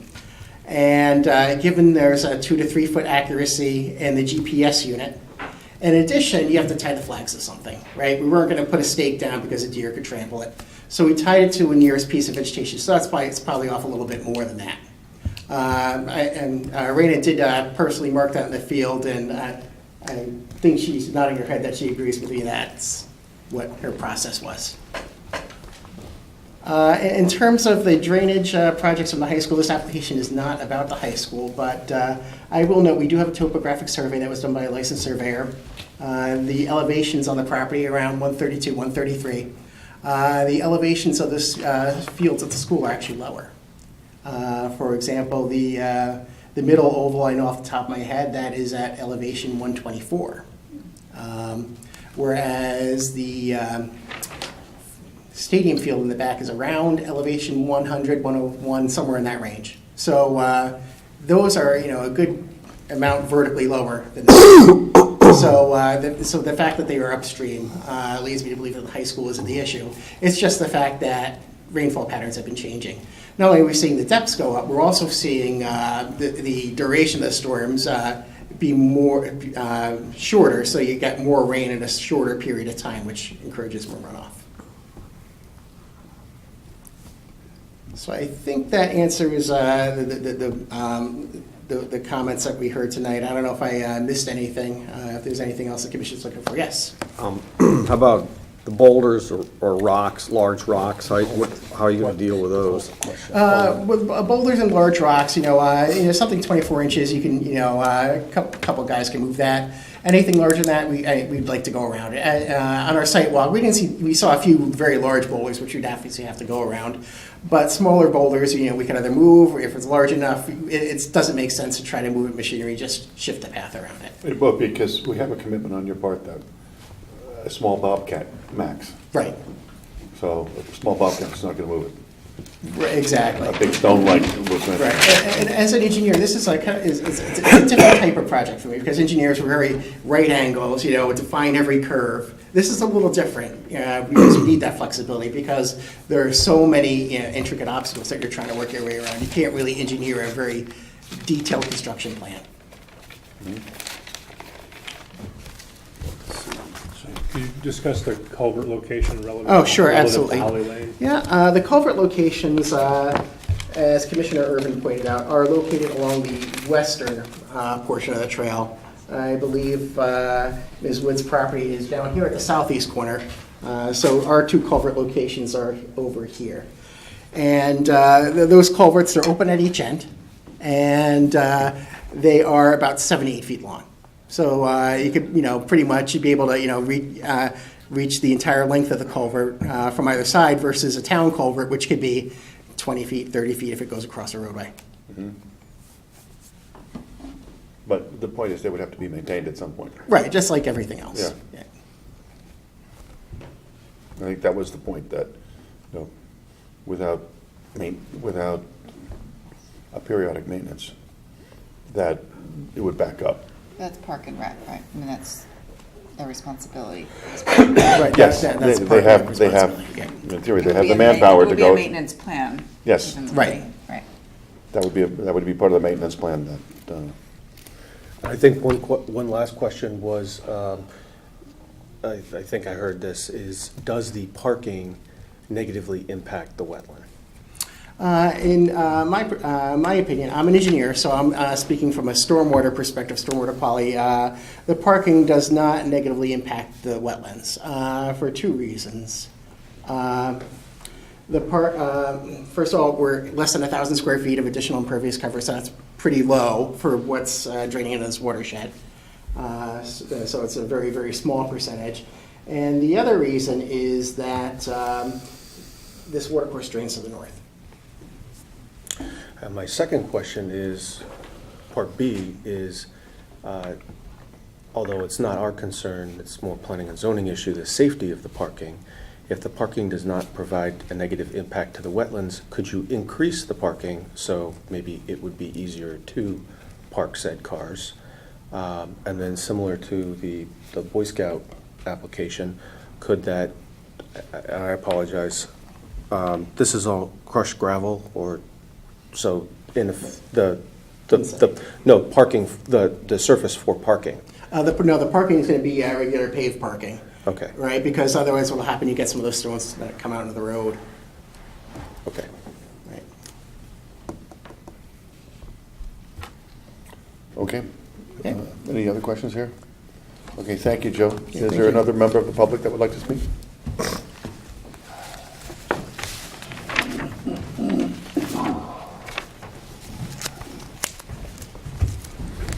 Hi, Robert Service, 67 Holly Lane. I respectfully disagree with the expert. I'm not a math major, but if you look at the pictures that we took, that we measured, that were provided in EPC, all the measurements are above an inch. And if you look at the scale, the scale is 1 inch equals 30 feet. And so to measure this and say that behind our property that is anything less than 30 feet is inaccurate. Again, if you look at the pictures that I took, that my wife took, it's anywhere from 1 3/16 to 1 5/16 inches. And so should be, again, anywhere from 36 to 39 feet off our property. I think Mr. Khanna said that he said it was 26 to 27 feet at its closest point to any piece of property. Is that the fair statement? Again, for the record, that's correct. Okay, so that was just to correct, because...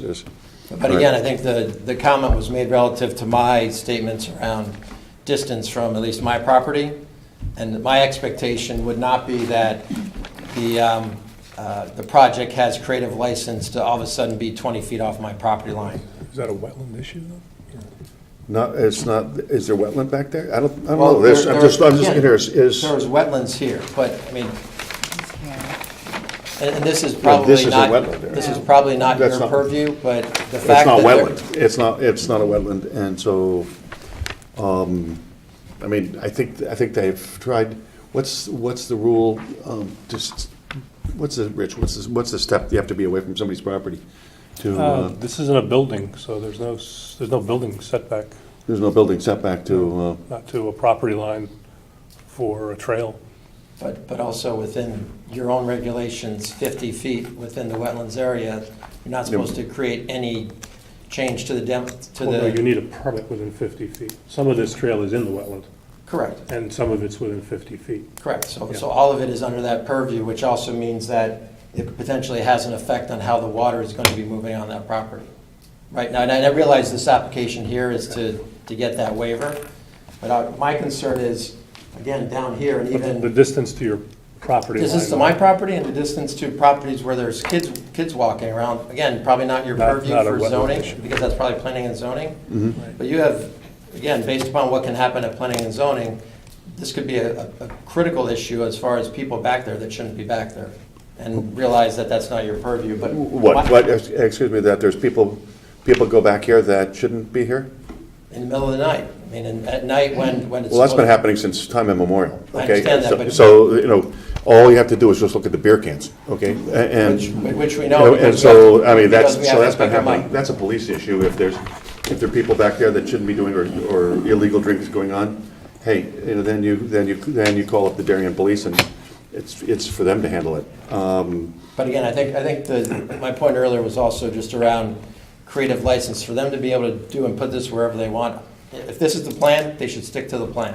They shouldn't have the ability to move this around the wetlands area, move around boulders, or move this direction or that direction. If this is the proposed plan, and I can measure it, and I measured it, they should stay to the proposed plan and not all of a sudden be moving this thing around 5-10 feet because it's convenient for them to move it that way. I mean, you've heard it from all the residents that see this every day, see how the water flows on the property. This will be an issue years from now as far as their ability to maintain this property. It has to be maintained now. Right now, it flows as it's supposed to flow because it's uninterrupted.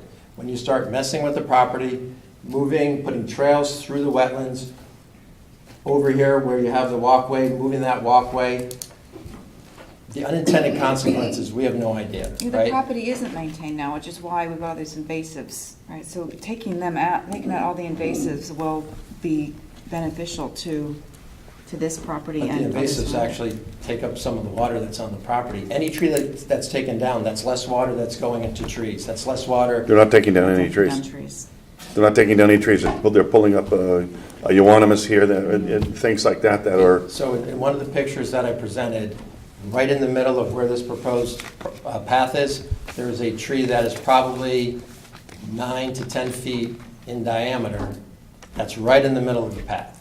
So they're going to go around, like, they're going to decide which direction they want to go. Can you point to it on this map? I can point to it on pictures here. Number 10, that really sounds like a sequoia. Right. I don't remember seeing it. Have you measured from that? I'm sure. 9 to 10 feet down. That would probably be like a beech tree, be that big.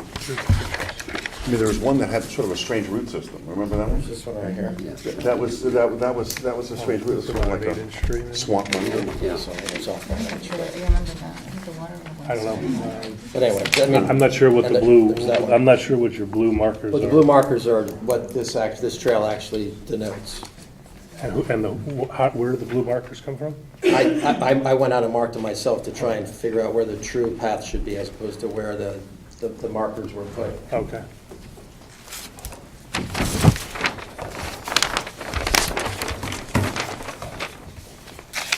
Any additional questions of me?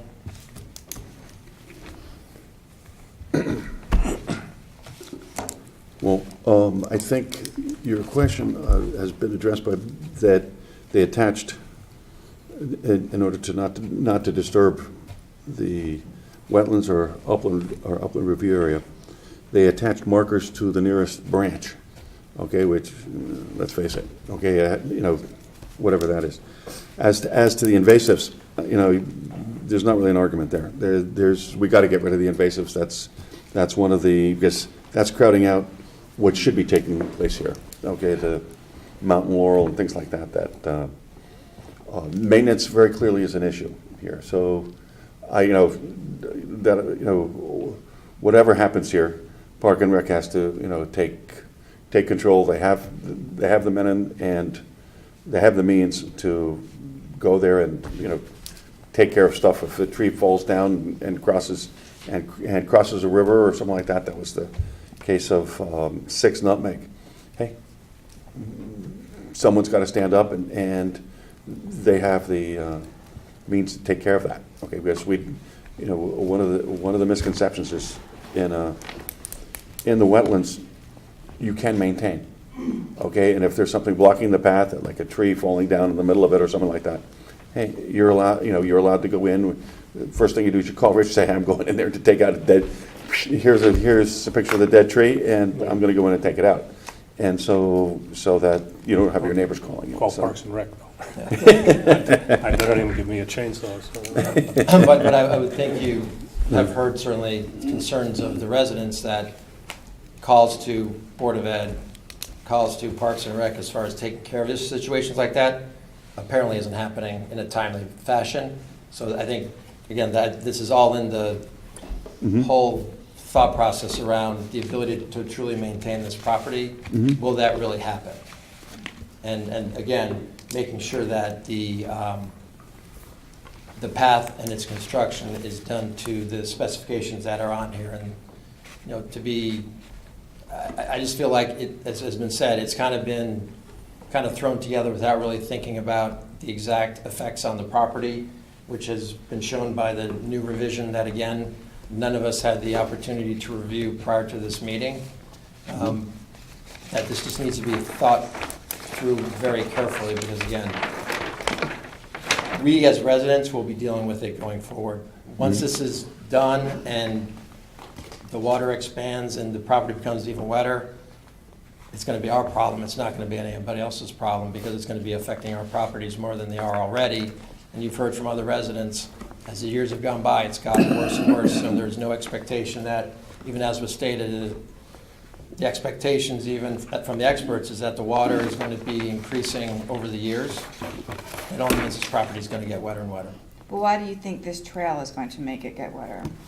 Because you're affecting the ability for water to flow freely on this property by putting a trail in, which I realize is supposed to be below grade, but you're basically digging into the property to put that trail in. So you're actually affecting, I guess they can make it as close as it can to, but this is impacted. It's not asphalt, all right? I mean, this is impervious, this is a I know, but pervious as surface. water is flowing on this property and flows in different parts of the property because of extra water, it's going to be going over the trail, or taking out the trail. Or that stone is going to be, as the water expands and then contracts, is going to get pulled back into the wetlands potentially. So it's not, to your point, it's not concrete, it's not static. It can move around. As people are running on it, it can move around. So it's not as if this is a structure that's just going to stay put and the water will flow over it and then just flow right back in.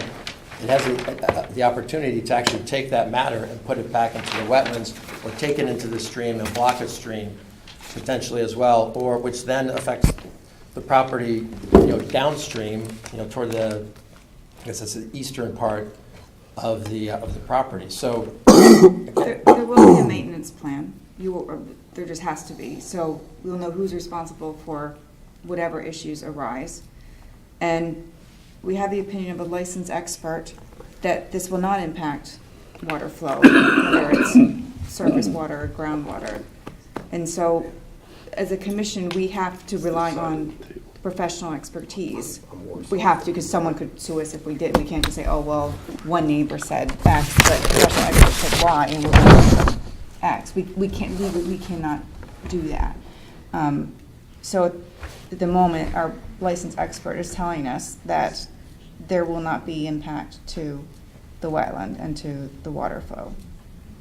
If you understand, well, just so you understand no, what I understand that, but I'm also trying to show that what we see within in the way that you were reviewing the property was not indicative of how this path as proposed is actually going to be. So to be able to assess the true impact of this when there were flags put on, whatever branch was available, in some instances, in my opinion, 15 to almost 15 to 20 feet off of where the path should be. To me, that's a concern of, again, when they get on the property, are they really going to follow this plan? Well, maybe not. I mean, we know how wide it will be, right? That has been determined. But I want them to have the freedom to go up and around a tree so that they're not going to, because it happens to be here, right? Yeah. I want them to have that freedom. Now, they will do this, if there's going to be a major change, then this will be done, there will be, if it affects wetlands, then we have our, our office here and staff people. We have also have, Parks and Rec, who, they're not going to go up here, right? They're not going to be some major change, because, well, you will certainly notice it, and then we will hear about it, right? But I want them to be able to do minor changes to protect the property and the habitat.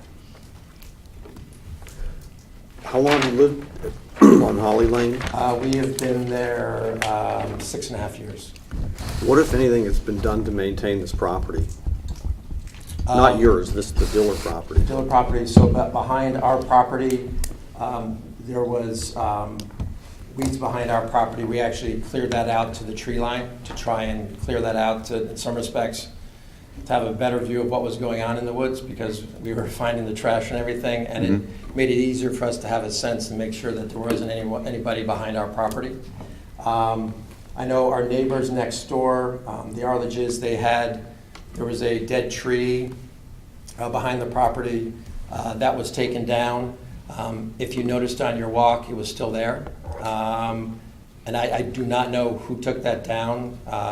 My understanding was it was someone in town who took it down, but they left it there. So that's still there. So another concern about, okay, take down this huge tree, and it was a very wide tree. And it's still there laying across what actually would be this trail right now. So they would have to take that up. But Sorry. so that, I mean, there has been some maintenance to the extent that Yeah, they'll have to take it out. Yeah, I mean, that's part of the, but that's there part of the deal. has been some maintenance along our property lines, that we've tried to maintain any trees that were dead, to take them out so it wouldn't be an issue.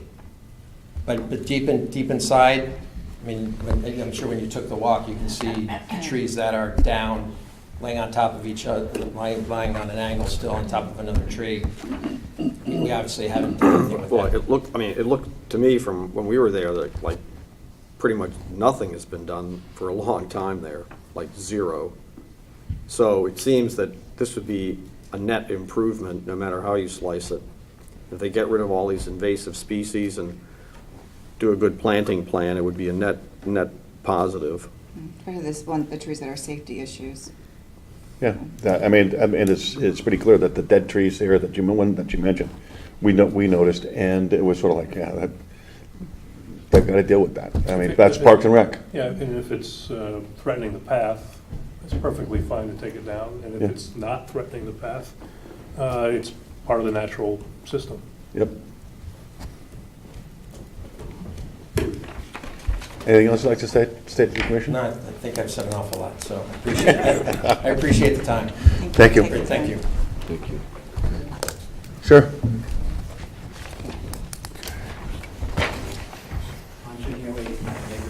I'd just like to respond to some criticisms directed towards the residents. I think our major concern here is, and we have no opposition to what the Darien Athletic Foundation is doing for our young citizens, our young sporting citizens, but it is now becoming apparent that this activity is moving off school property, and it's affecting a sort of a protected environment, and that's our objection. I'd like to respond to your question as to how often the property has been maintained. We've been there since 1985, and I really haven't seen much activity there. I mentioned last month, after that storm, in February, a tree came down, and a front loader just pushed the tree onto the sidewalk. My neighbors and I actually cut the branches off the tree so that people can pass by the sidewalk, and the tree is still there. And I know you all, when you took your walk, you probably Yeah, we saw that. saw that. Yeah, So that's been something that's new. There are trees back there as well. And we understand that it might be, the comment could be made that it will be an improvement to clean up the environment, but with all the activity going on in there beyond school property, wildlife is really going to be affected. Things are going to change. And to the experts' point, I spent 20 years as a hospital administrator working with physicians and surgeons, and experts are not infallible. They do make mistakes. In terms of the gravel that we were talking about, my neighbor did mention that it is in fact loose, and if you're putting it in an area that has a steep incline, constant pounding of runners will most likely make that gravel fall into the brook. Think about a driveway. If you have a gravel driveway, what does the constant activity of the car going back and forth do? The gravel ends up on your front lawn and not in your driveway. So we're That's mostly snowplow. Yeah, exactly, snowplow, right. So from the viewpoint of the citizens that are enjoying life in Darien and trying to enjoy the peace and quiet, we would really like to see that the activities in school kind of stay in school and let the wildlife do what they do best. I appreciate your allowing me to make another comment. Thank you. Thanks.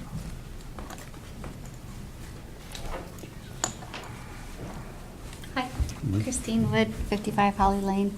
I wanted to ask if, this does get approved and the expert happens to be wrong, what would, and it ends up causing problems for the residents of Holly Lane, what then would happen?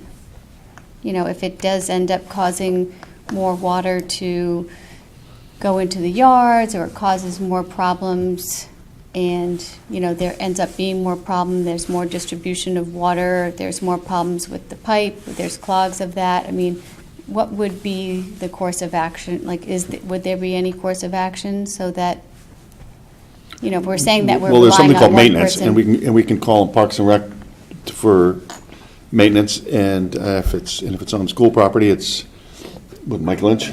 Yeah. So and that's their responsibility. As to water, rain comes down when it comes down. Okay, so if we get a 50-year storm event twice in 1 year, which was 2007, right?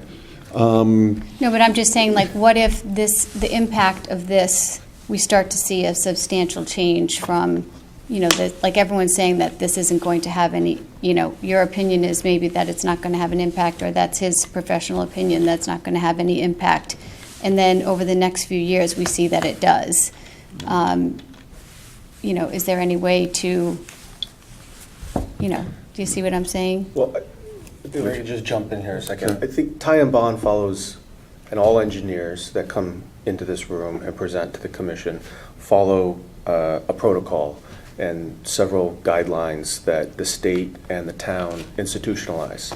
So they're working with the best circumstance they can provide, or the best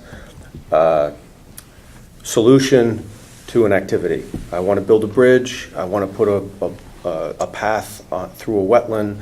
I want to build, you've been here this evening, someone wants to put a patio and a swimming pool abutting a wetland. Somebody wants to build a new house abutting a wetland.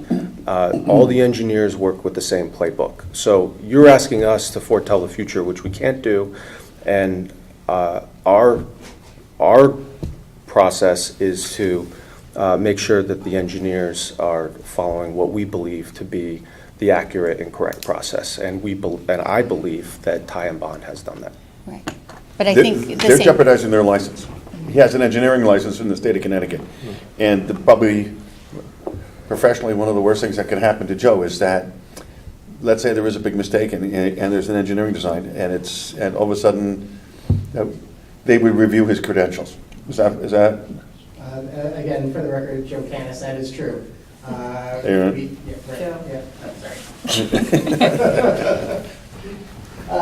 For the record, Joe Canis.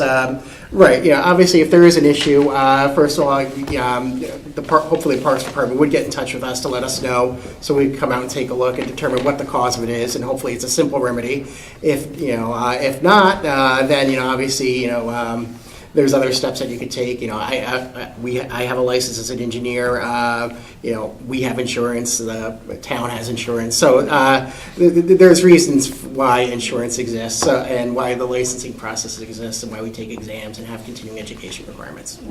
I mean, because as a homeowner on that street, obviously, there are long-term implications in terms of, the market values of our homes, and no one can, help us with that when that happens. If, I go to try to sell my house in 5 to 10 years, and now that this has become a problem because, I have more water in my backyard, and, everyone else gets to run on a... No, but you're having more water in your backyards and nobody's done anything.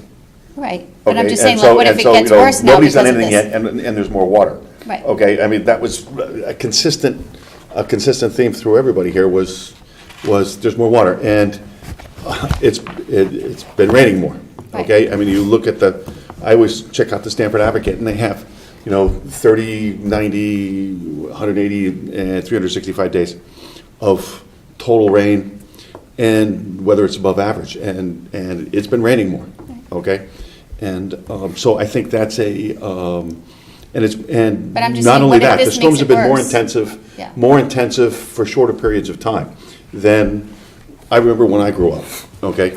On the contrary, there's less snow. Okay, so, I mean, I remember much larger snowstorms when I was younger. I remember when I used to be able to walk from Pear Tree Point Beach to the Norotan Bay Yacht Club on the ice. Yeah. Okay, and now I'd ice be never swimming. freezes, Okay, yeah. and so winters are changing, the temperatures are changing, and very clearly precipitation has changed. So we can't predict that, and to start,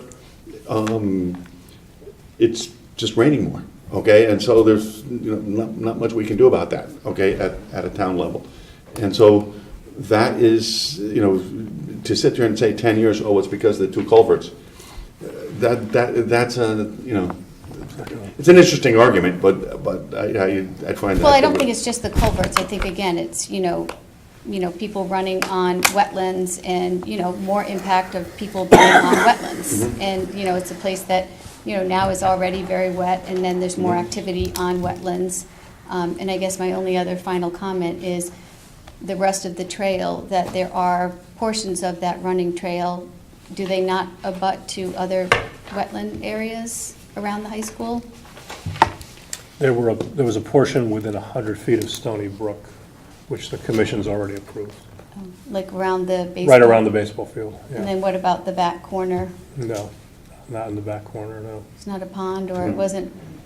There's, beyond the lower field, there's wetlands back there that come down from Weber Yeah. and go down into, but that's not, that hasn't, Because it's very wet back there, and like Trust there's a me, I know, pond. I've run Okay. it, okay? And back then, when there was, and yes, that's always been, that was wet, even before the, not this high school, and the previous high school was built in what, 1958, 59? I think the first graduating class was 61. And so, back then it was wet, okay? Right. So, I mean, and that hasn't been, I walked back there myself just to take a look. Yeah. And it really hasn't been, because I was, we've gone through the lower fields there. It's lower than your than the elevation. It's lower than your elevation, so water continues to flow downhill.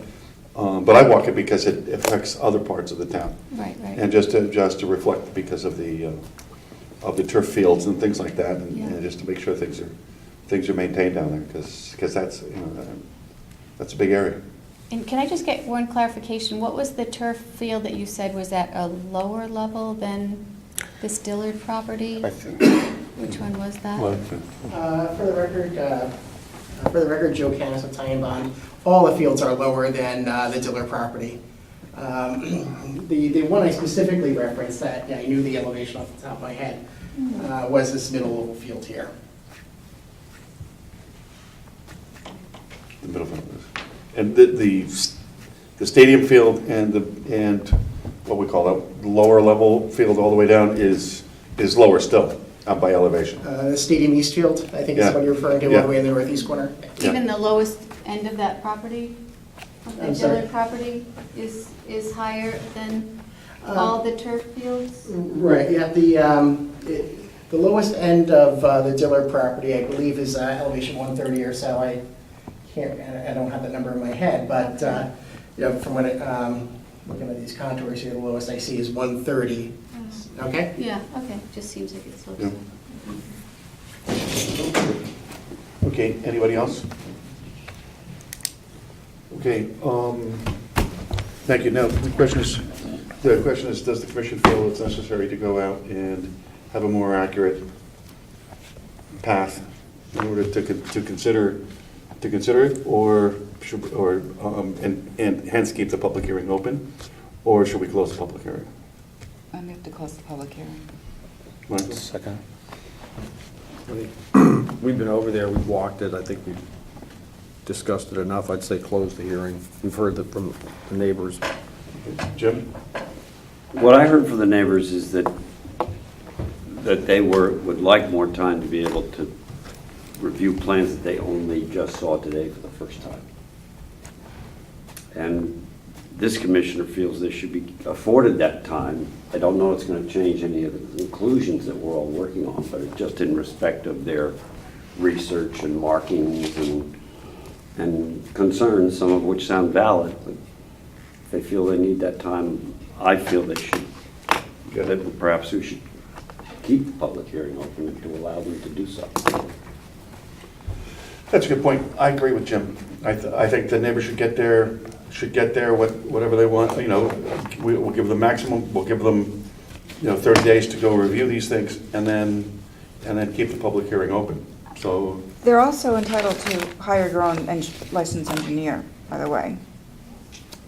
That would be at your own expense, but that that is at your option. I mean, the town's had this property since what, 1988? 85, 88, yeah. What's one more month to review it? I think I would agree with Jim. Let the neighbors, I changed my opinion, let them review more if they want to review more and make other comments. So I would say keep the hearing open. You guys okay with that? Okay. Yeah. Okay, so, Rich, we don't need a vote, right? You do not need a vote. We do not need a vote. Okay, we'll keep the hearing open until May 1st, right? May 1st. May 1, yep. Yep. May 1. May 1. Okay.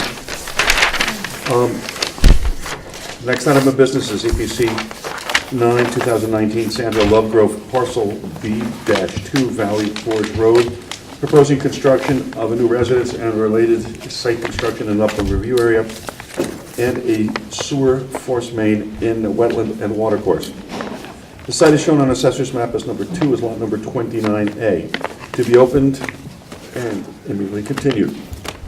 Okay, so, Continue to May 1st. pardon? And I would like the commission's approval to hire a consulting engineer, just thinking of Joe Candace, to review the site plan. Okay. Do we need to vote on that? Or that's No. Jeremy's and your decision? Well, it's the commission's decision. Okay. Yeah, why not vote? Okay. Yeah. Can I have a motion to get Joe Ganis as the consulting engineer to review this? Thank you, Susan. Thank you, Jim. All right, sorry, go ahead. Okay, all in favor? Okay, done. Okay, so we'll continue that May 1st. Agent approvals. No action is necessary unless the commission receives an appeal of approval within 15 days of the publication date per section 12-2 of the Inland Wetlands and Watercourses Regulations. EPC 12, 2019. Tom Gruthler, 20 Birch Road, proposing grading and filling in an upland review area. The site is shown on Assessor's Map as number 13. It's lot number 39. Everybody have a chance to review that one? Any questions for Rich? None? You okay? Okay. You okay? Okay. Next item is EPC 13, 2019, David Rowe, 2 Phillips Place, proposing fence installation and upland review area. The site is shown on Assessor's Map number 25 as lot number 17B. Anybody have anything? No? Okay. That is me, by the way, so. That's you? There we go. I thought I'd come along, we weren't sure whether we were needed or not, so. Oh, I'm thank you. sorry, I tried to put a note on the email that says. Fine, Richard, no problem. No, It's there's... very interesting.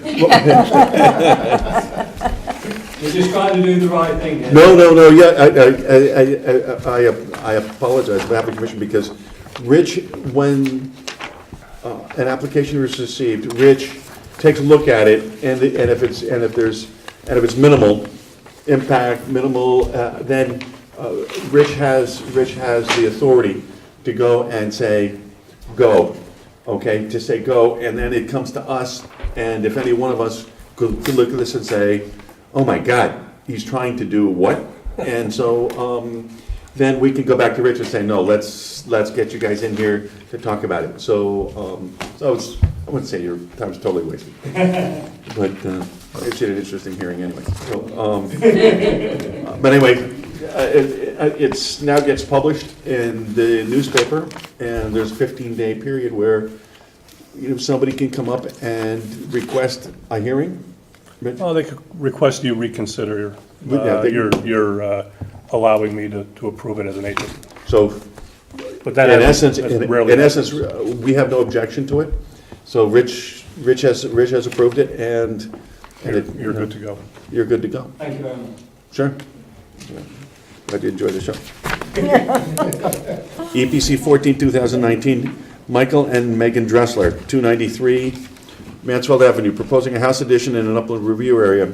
The site is shown on Assessor's Map number 6 as lot number 145. Anybody have anything on that one?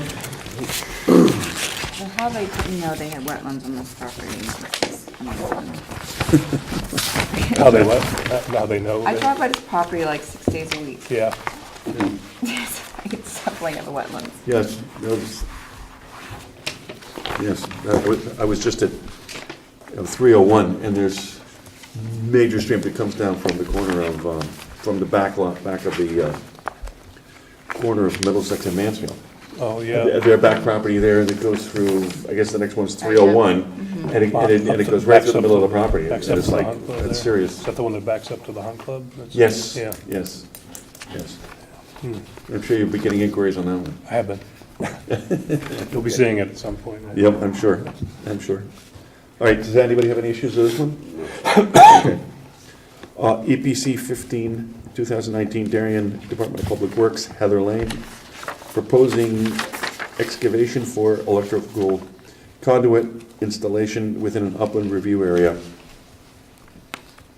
Anybody have an issue Are with they that? just replacing what's already there, or is this Yes. an addition? Replacing. They're replacing the whatever's inside the box there without replacing the box, and then a new conduit.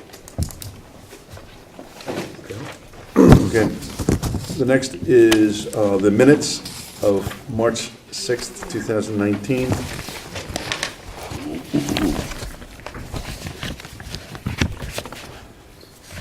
I noticed. Anybody have any changes, I Mr.? noticed the room is incorrect. I have to correct the room. Yeah. Steve, it Well, was I'm sure asked- that was asked pointed you to- out by Mr. Miller. I also was in attendance. Oh, I apologize. Okay.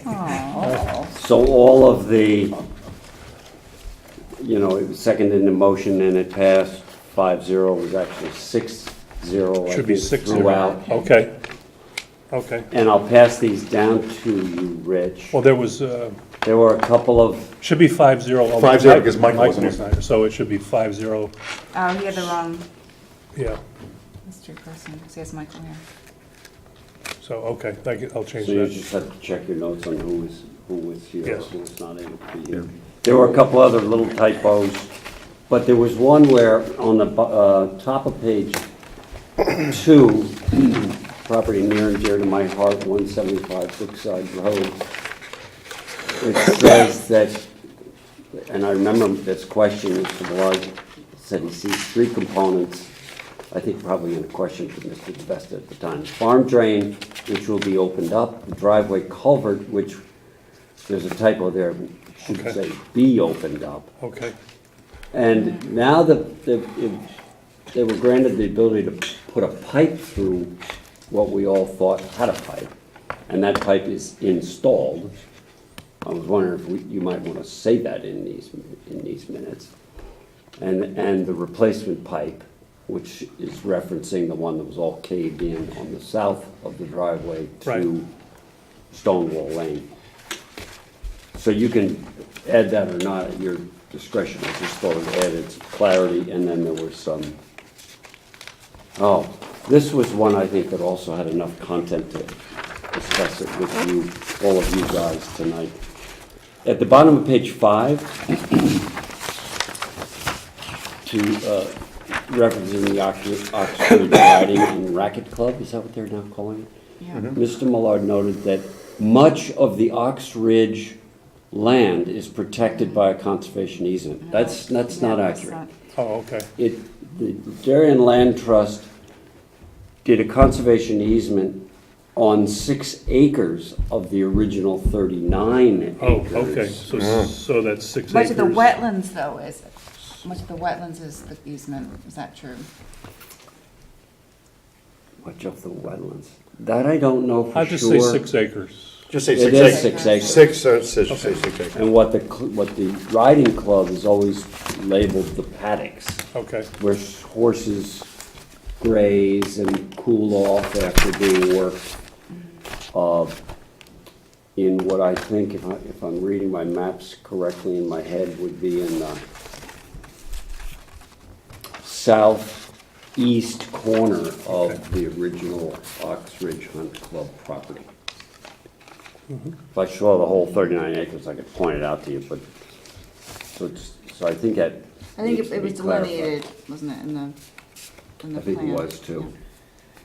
okay. If I get lost in town, I'm calling Rich on the bottom of page. Don't call this. Rich, at the bottom of page 2, the very last sentence, I think you have except, but it should be EX instead of approved, except, deeper. Yes, except EX, yep. And then, let's see, on page 3 about, let's see, it says, Mr. DeVesta said they will do that. He said the proposed force main can be moved to avoid trees. Is that really what it should be? I don't know what it should Yeah. be, but it didn't sound right. They can move it's a 2-inch line, they can He said go around the the tree. proposed force main, Proposed force main, okay. yep. And then further down, let's see, the next one down, but there's nothing, Mr. Something asked Oh, yeah, okay. I don't know if that's. supposed Jim to be has Mr. that too. Mr. Briggs. Jim has that also on his, yeah. And I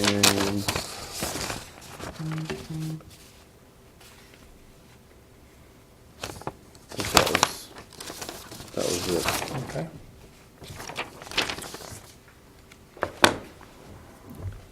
Okay? Motion. No, I need I was gonna wait for Mr. Millar Oh, to come okay. back. To get a motion. Well, I can call the motion. Say, can I have a motion to approve the minutes? Thank you, Susan. Thank you, Mr. Tom. We'll wait just a second till Jim comes back. What are we doing next? We're having a new item. Yeah, you need a motion to add it. Yes, well, to be approved by, yes. Just so, What is it? Baywater. Baywater Properties represented by Mr. David Genovese has requested that he would like to speak to us for something, so concerning an approval that we've already given. And so, so what I'd like to do is indulge the commission here. Give him some time, just a second. Give him some time.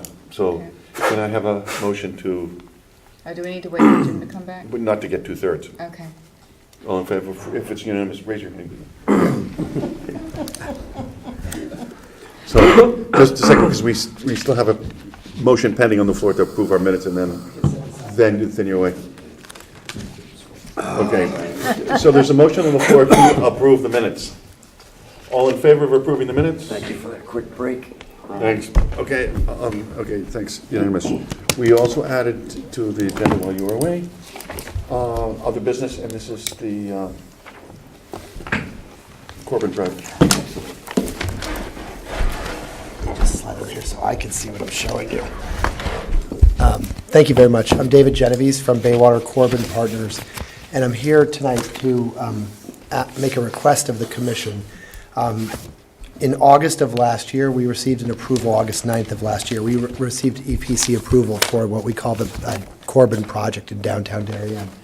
And some of you were not on the commission, I don't think, at that time, right? You were not, were you on the commission? Yep. Last year? I think so. I think everybody. Everybody? Okay, so this is the site, and as you may remember, there's an underground drainage pipe that basically runs from Tilly Pond through downtown, underneath Grove Street Plaza, underneath Brook Street. It runs down between the gas station and 1020 Post Road. It becomes an open trench with concrete and asphalt sides, in this general area. And then it goes back underground across Old Kings Highway South and into the Good Wives River. I'm sorry, is that Corbin Drive? This is Corbin right here. Oh, there, okay. Okay, so this underground drainage system is basically in this area. When we built 1020, prior to our building 1020 Post Road in 2007 and 8, Brook Street had suffered from a lot of flooding. Brook Street had flooded a few times. Grove Street Plaza had gotten flooded out in some of those buildings. And so working with the DOT and the town and Ty and Bond, who are our engineers at the time, we went to the DOT because we scoped out this pipe and realized that it was an old original corrugated pipe that had collapsed, deteriorated, the bottom was rotted out, it was pitched the wrong way. And it is a DOT easement, they're supposed to maintain it, but like a lot of things, they don't really maintain it or maintain it often. And so we asked the DOT if we could work together to replace that pipe and increase its size. And we did that, working together with them in 2008. And knock on wood, it basically stopped all the flooding on Brook Street. In connection with the Corbin project, we expanded the sub-area last year to include these three properties. And we asked permission from the town and from the DOT to basically underground the rest of this pipe. It's a hazard. It has limited, if any, benefit to the environment. As I said, it's asphalt and concrete at its bed. What we were trying to do is add buildings, as you can see here. Actually, this is a better view. That culvert, the underground pipe is here. It goes underground in this area. We were trying to underground it and relocate it out a bit so that we could build a building here under which we could put underground parking. And we also wanted to basically gain access from the back sides of these stores to the municipal parking lot so we could tie everything together. So somebody could park in this municipal parking lot and walk through directly into one of these stores. If they had to cross the culvert, cross the drainage ditch, they wouldn't be able to do that. So working with Time Bond, we began a series of meetings. Oh, that's not looking so good. We began a series of meetings with the DOT. That's what the pipe looks like today. The red being the underground portion, the blue being the above ground portion. And we presented to the Department of Transportation last year our request, working with the easements and, Joe, is it Watercourse Department? Watercourse Department, asking for permission to relocate this. And this shows the existing direction of the culvert, and this shows the proposed direction of the culvert. DOT basically said that that would not be a problem. They didn't really have an issue with it. We are in the process of getting our last approval from ConnDOT for all the parking and the traffic issues that are required.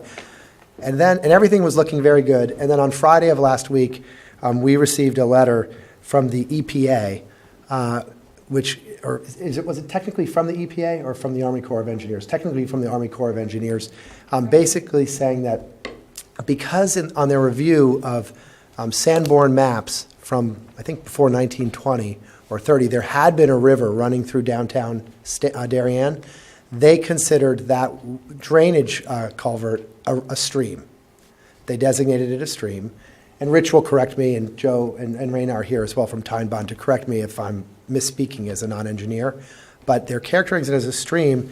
And there is a concept that the EPA applies to situations like that where they say, if you're reducing the environmental benefit of a stream, or you're eliminating a stream, or eliminating or damaging wetlands, you have to pay an in lieu fee. Connecticut, I guess, technically doesn't have an in lieu fee formula for streams. They do for wetlands. And if they applied the wetland formula to this, because they consider it a stream, the fee would be $9,200 or something on that order, approximately $9,200.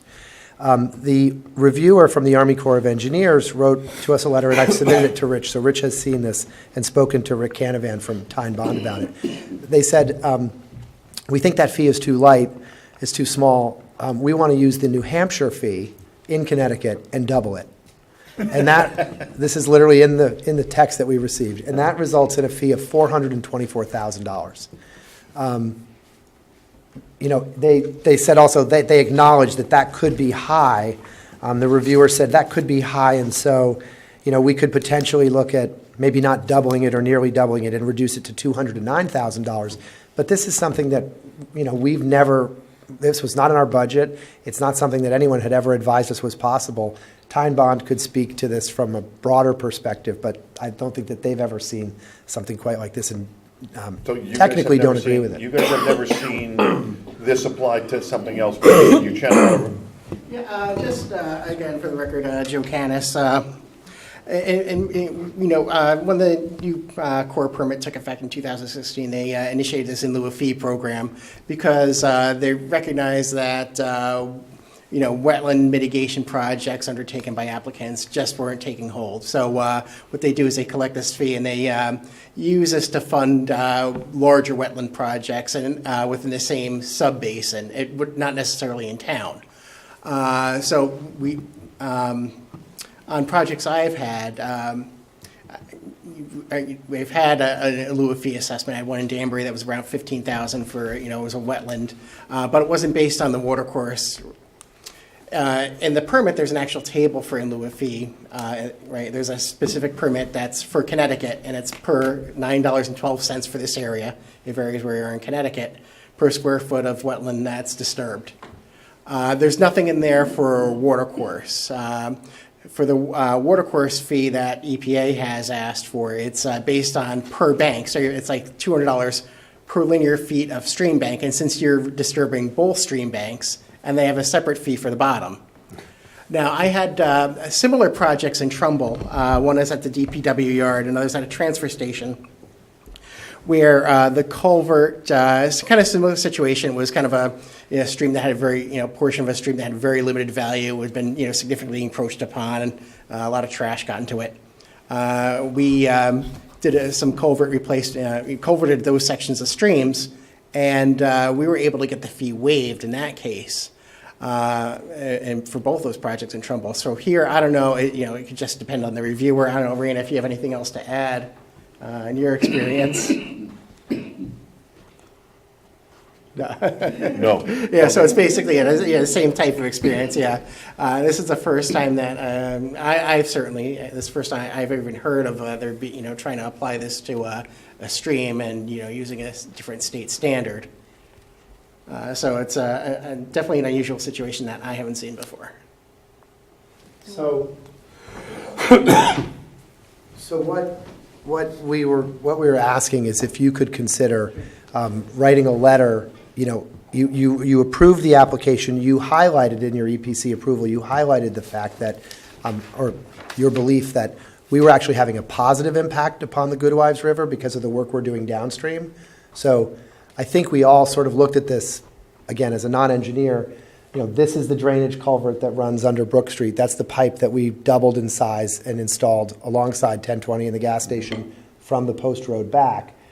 This is the riprap that we installed to clean it up because the bed was, collapsing and it was causing, drainage problems. And but this is not, we all saw this, I think, as having limited environmental value. Is that an appropriate way to describe it? But the improvements that we were making down below, where we've created additional wetlands, the Army Corps doesn't seem to be considering that in their calculations. So even if we said, okay, we'll go with it, that it's somehow considered a stream, we don't think we're really doing damage, but we are also making positive impact. And so the question had been presented to Rich, could the commission or the town write a letter in support, just saying, highlighting the fact that the Army Corps should consider the work that's being done downstream.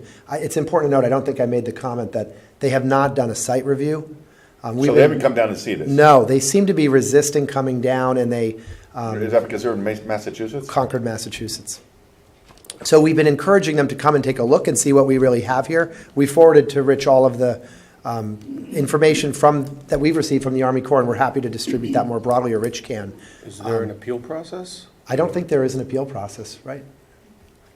No, there's no appeal process. So there's a reviewer who puts a finger in the air and Correct. picks a number. I mean, literally, use New Hampshire and double it. That's in the email that we received. Raina Voloski, Ty and Bond. We've worked with the Army Corps and EPA before to get the fees down through other mitigation and reducing impacts and cleaning up water quality, but that's the only, I don't know, I don't want to say pushback, but the means of adjusting the in lieu fee. Understood. So to keep it simple, would the commission feel that it would be reasonable to submit a letter vis-a-vis whatever I'm happy to means draft something necessary with, to just maybe with Rick's help. suggest we waive the fee be waived? I mean, let's just keep it simple. A, we disagree. B, maybe tie We it have, on. no, I think it has to be emphasized, we have local knowledge, we know what's going on here, okay? I mean, we actually live here, we don't live in Concord, Massachusetts, and it's difficult for me sitting in Darien to judge something in Concord without seeing it, okay, first. Okay, so come down and visit, okay? This is a culvert, it's like you said, this, that, and that, there are mitigating factors here that, I mean, there's asphalt, there is no. Right, there's not to repeat everything that was Yes. just testified, there's a gross benefit Yes. from several different directions. Yes. Mr. Knaus just noted an example where a fee was waived. Follow that playbook. Yes. Submit the letter. The only benefit to the stream, keeping it open, is that it gets sunlight. I mean, that's the only thing I can think of. Other than that, I don't think there are functions and values.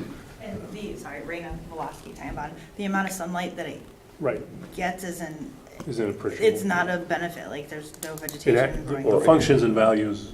It gets more garbage than it gets sunlight. Correct. Plus, it's a safety hazard. That was your finding. Yeah, I mean, for me, there's another issue here. It's a safety hazard because, I mean, those massive concrete pillars there stop cars from going down there. But it can't stop bicycles. I've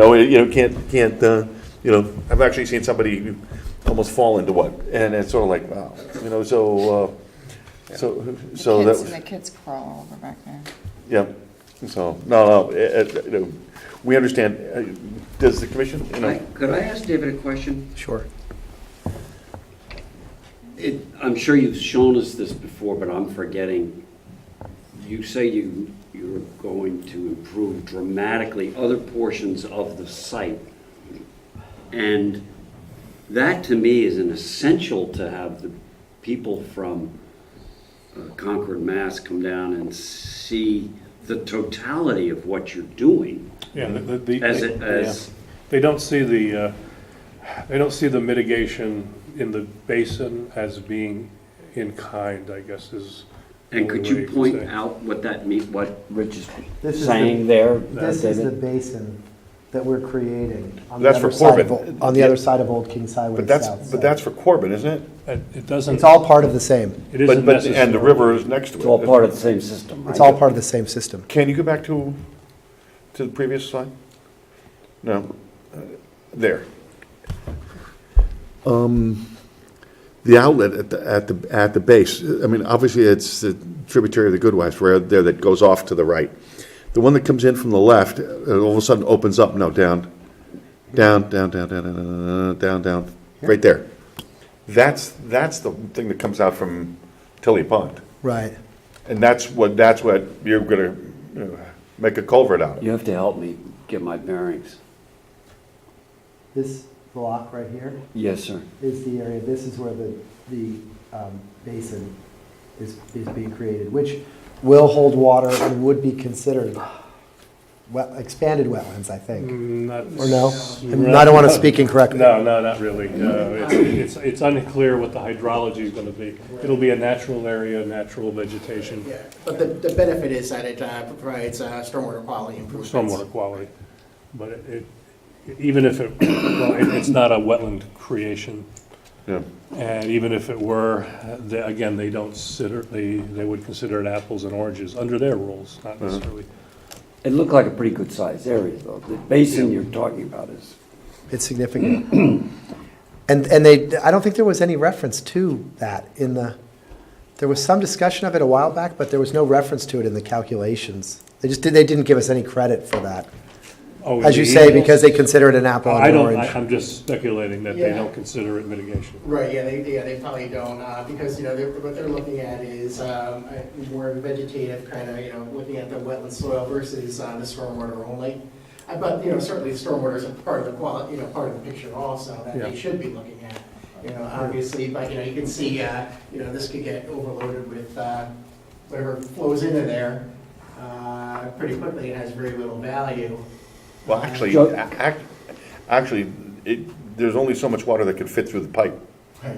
And I think it V's up there, so it could absorb the water. What could happen is the pipe at the other end couldn't accept it. That's correct. Yeah.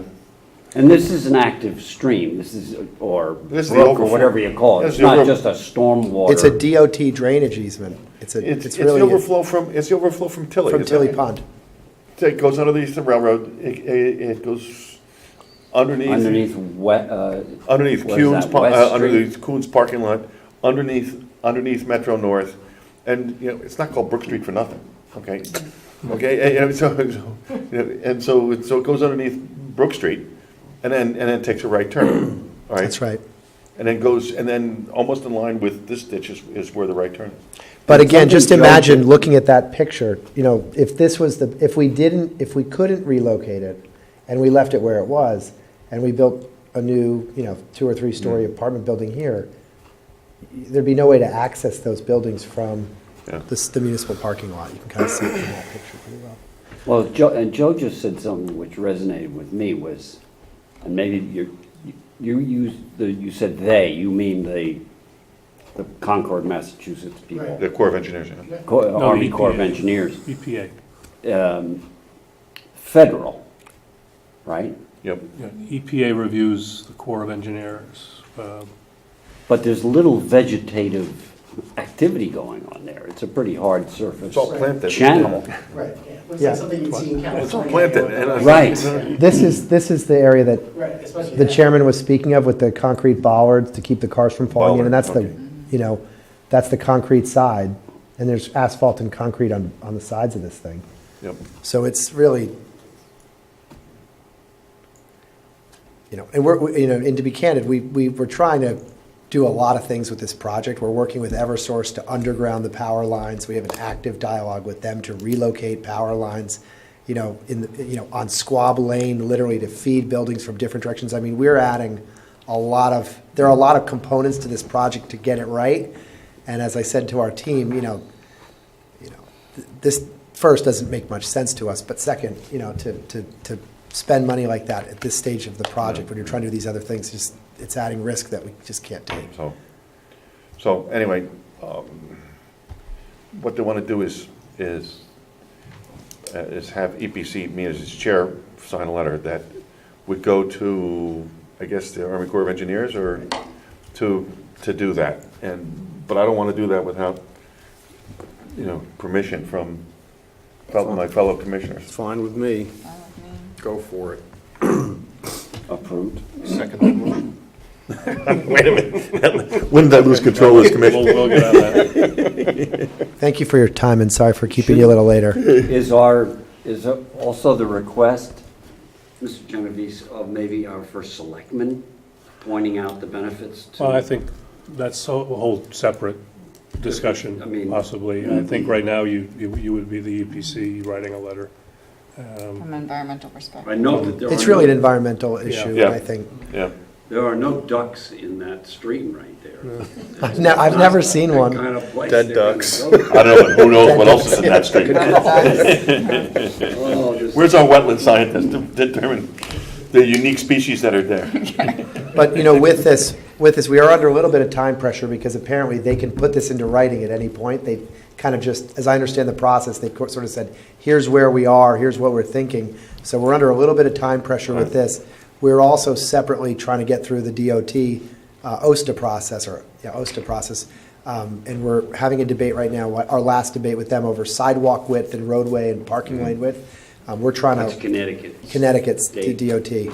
So I think we're 2 to 3, 4 weeks hopefully away from being able to get that approval wrapped up, and then this and that issue would be If it. you want to draft something and then send it to me, and I'll work on that. Okay, that would be great. We're happy. That'd be for fine. it. Yeah, what Because I'll do- I've got to. Yeah, send it to I mean, Rich. We can David, talk. send a copy to me. Yeah, I can ask Rick Canavan And to do then that. what I'll do is I'll send a copy to the commissioners, or Rich can send a copy to the commissioners, and then, I'm sure I'll make additions, and the final I'll send to everybody here to make sure that you guys are okay with it before I send it out. Thank you. We really appreciate your taking the time to hear us on this. Thank you so much. I think it's important that No, in that letter you are able to put in the narrative, or at the risk of, pictures, the enhancements you're doing. Well, that would be the point, yeah. Yes. That would be. Can you kind of quantify that? explaining- Hey, David, just out of curiosity, can you quantify how much that is? I think we have. Is I that- think it's in the- is I think that- it's in is your that- decision, and it's in the, No, excuse me, now, quantify the benefits. Can you quantify how much you're spending to build the basin, et cetera? Yes, I definitely. mean, it just, Definitely, we can give you that. okay, so we could do that, just say, hey, they're actually spending. All right, can I have a motion to adjourn? can I have one other? sure. Quickly, just the Short Lane property I should put on for a decision in May. Does anyone have any issues with Short Lane? The park, that was the public hearing that was closed. I didn't have that on the agenda, but I'm not sure they're going forward with it. They haven't applied to P&Z. But that was the Weed Beach Short Lane. Oh, Yeah, I mean, I can draft something. Draft it. Okay. Draft it, we'll take a look. and then- that was discussed at last month's Yes. meeting when I. Well, I didn't prepare a draft yet, but I You will. weren't at that meeting. Yeah, you weren't Yeah. there. According to Rich. Okay. We agree, okay, anything else, Rich, before we? Nope. Motion to adjourn? Thank you, Gunnar, thank you, Jim. We had 3 hands go up for motion to adjourn. I said, thank you, Gunnar, thank you, Jim. Oh, I didn't hear you. All in favor? Aye. Channel 79, we're off.